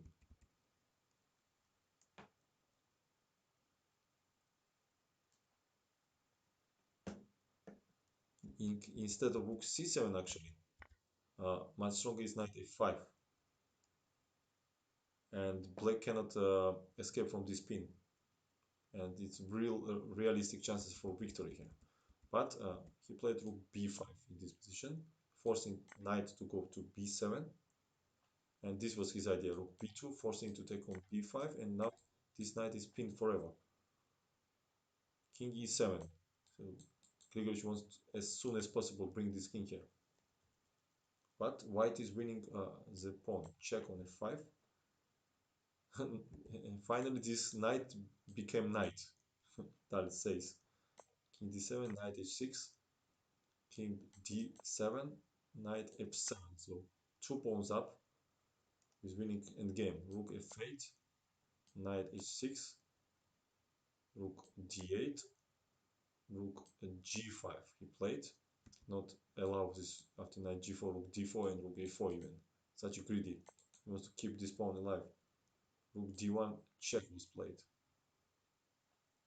King h2, rook a1, rook g4, protecting the pawn, and after knight c5, rook c4, king c6, knight a5 was played, rook a4, knight d4. This knight will stop this pawn, and three pawns are winning. Uh, king b6 was played. He take. Obviously, here he cannot go here because take knight b3 leads to lose this pawn. So king b6 is only move. G4 was played. Knight c3. King g3, a4. King f4. Dubious move. Uh, Knight c2 was simply over the game, not allow this a3. I don't know why he allowed to go. A3, knight c2. So this pawn just move forward. And after g5, king c5. If black manage to attack this knight, they have chances, but g6. And this is only move which leads to victory. Knight d5 because king c4 too late. Yes, this will promote. So knight d5 has to stop this pawn. After king g5, king c4, g7, knight e7. Yes, it's so much complicated these matters here. And after f4, king c3, knight a1, king b2, f5.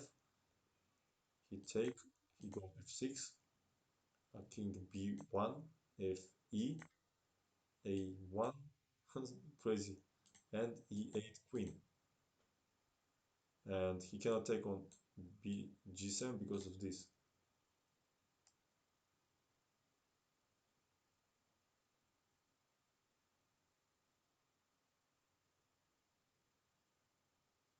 And after queen a5 check, king gh6, Grigorich finally resigned here because he cannot stop it. In case of check, there will be check back. In case of check on d2, king h7, no more checks. Yeah.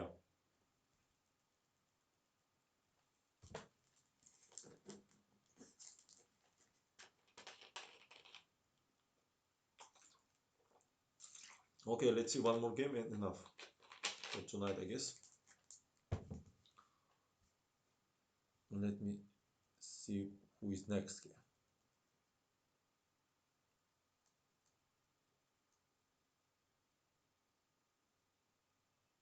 This is famous game. Let's see the famous game between Tal and Fischer.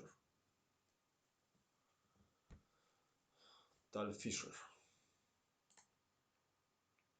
They're from the same challengers matches that was played. Tal Fish. I think Fischer it's right like this. All right. So d4 by Tal, knight f6, c4, g6. Aggressive choice by Fischer. Bishop g7, e4, d6, bishop e2. So classical line by white. C, no, e5 played. This is main line nowadays. And now he played d5. The most main line is castle knight 6 d5, and we know this. King black attack in this side, white attack on this side. But Tal played d5 here. Knight d7 and bishop g5. Uh, and Tal says that he knew that Fisher was very principled or very stubborn, that he did not have any doubt that uh, Fisher would um, repeat the same variation what they had played before. And he says that Fischer lost many games in these Yugoslavian challenges because he was very predictable. He was repeat the same variations. This was Petrosian system.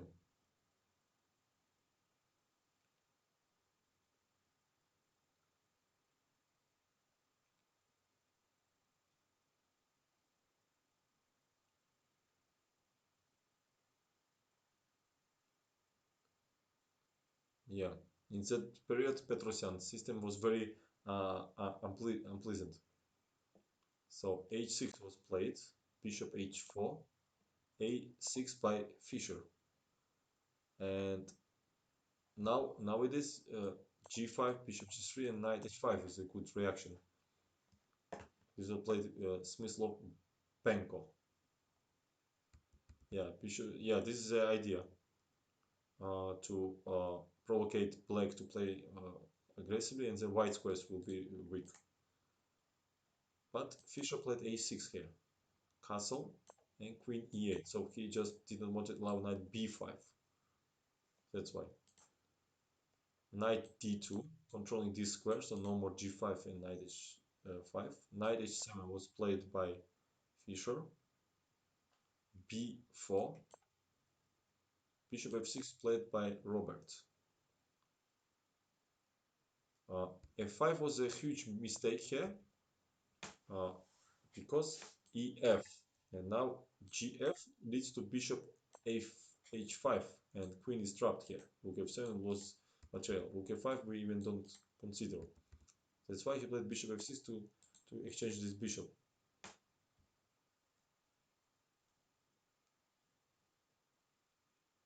And in first game what they played in this system, Fischer played knight g5 here, and then he was managed to play f5.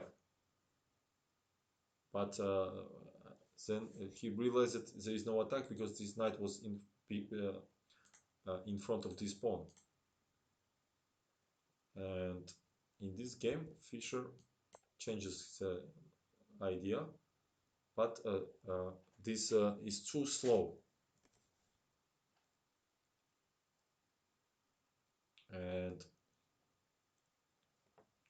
And Auerbach was recommended this bishop f6 move.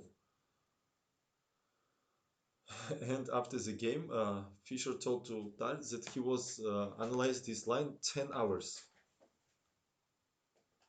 Yeah, so let's see what happens. So he exchanged knight f6, knight b3. So we see that white are much more faster. Yes, with c5 idea. Queen e7, protecting this square. Queen d2, attacking the pawn. King h7 and queen e3. Good position for queen, supporting the central pawn and also c5. And he says maybe even more precise was to play rook a7, ac1, not make clear this position of queen. And black almost cannot stop this c5 idea. But okay, in 3, knight g8 was played by Fischer. c5 and f5.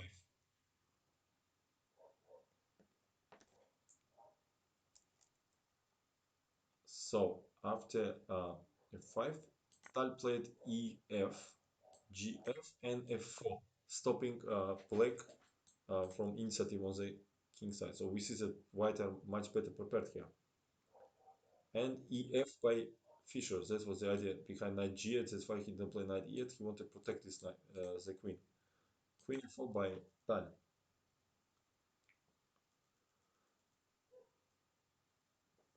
And now DC he even didn't consider here by black.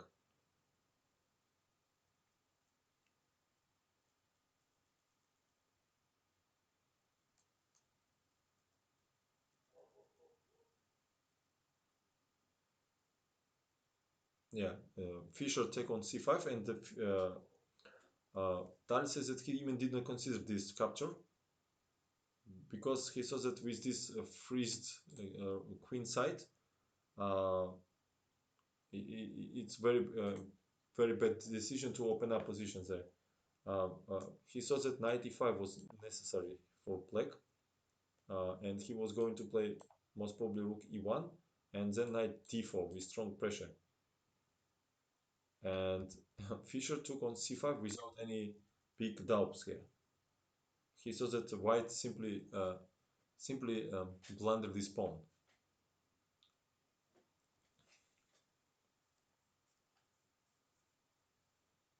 And after dc, bishop d3 uh, was played here.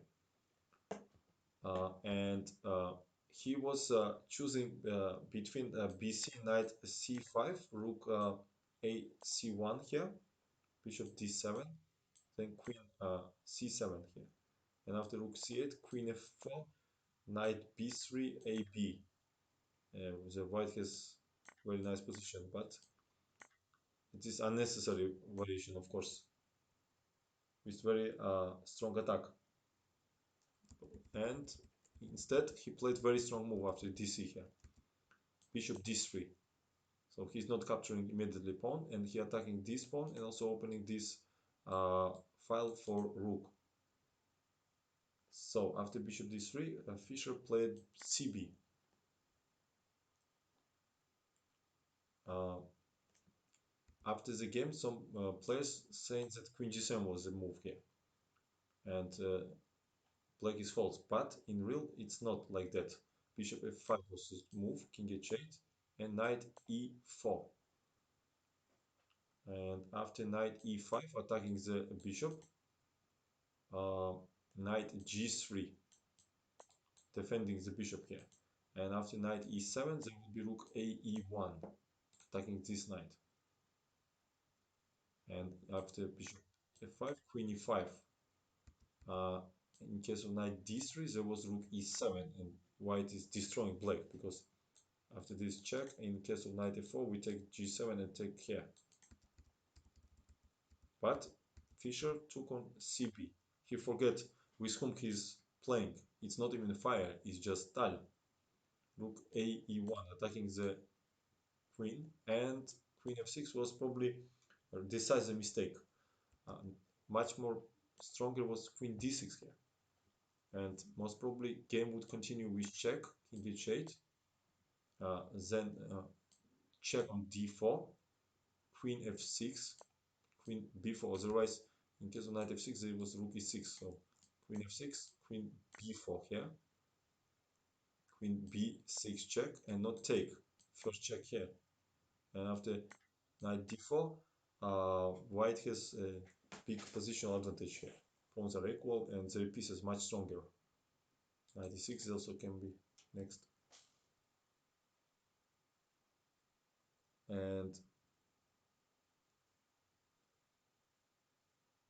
yeah, actually in this position, instead of queen f6, much stronger maybe was knight df6. Yes, this bishop hold this square and exchange this strong bishop. For example, after rook bishop c8, rook c8, knight e4, there is a queen d5 here. So it was not so easy for white here. But Fischer played bad move, queen f6 in this position, and rook e6. Look at this, Tal is not stopping to sacrifice more stuff. And now Fischer again make bad move, queen c3. Queen g7 was the only way. And after bishop f5, king h8. And after queen b4, a5, distracting this queen from this knight, and also from this rook. And knight a5 is a mistake because of knight c5 here, all suddenly.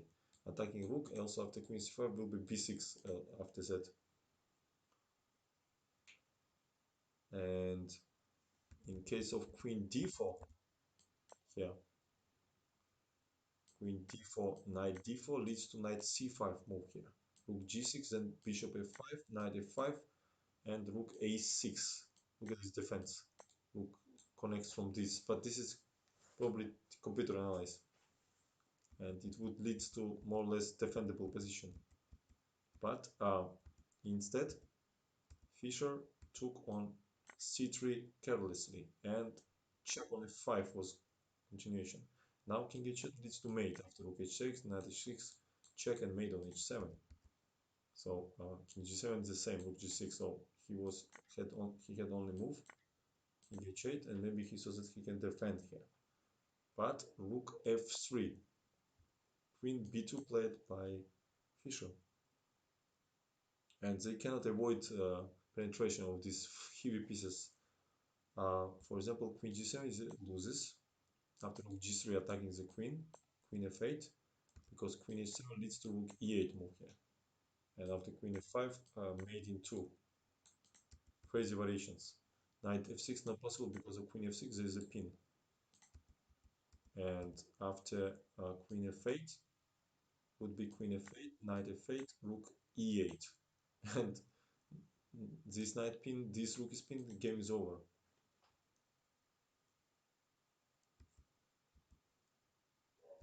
And what to do here? So he played queen b2, that's for that reason, but rook e8 by Tal. First of all, pinning this knight and this rook here. Yes, knight f6 was played, attacking both heavy pieces, but queen f6, rook f6. Yeah, Codex, hello man. Rook h6 hangs, rook f8 is a idea. King g7 and rook f8, attacking the knight, attacking the bishop here. Also was possible rook f3, simple move. Knight e7 by Fischer only move, using these hangs, but knight a5.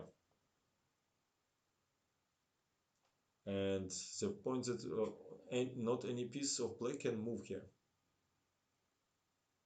The point that he has a rook a7, he simply goes back and then take this knight or bishop. And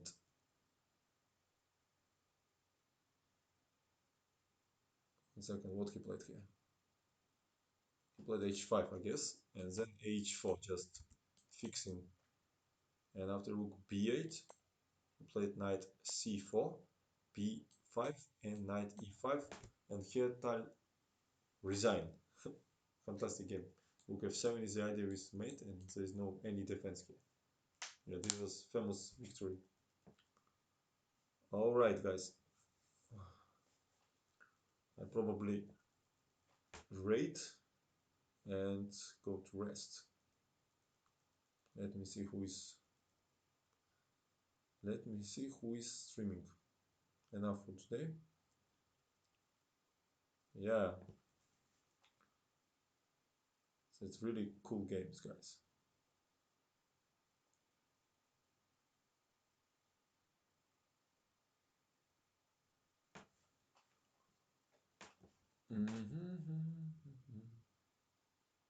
Let's rate Twinkle Toes, I guess. Oof. Rate Twinkle.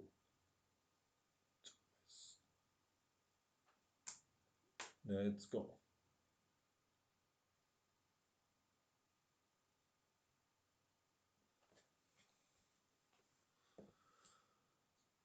Okay, guys. Bye bye.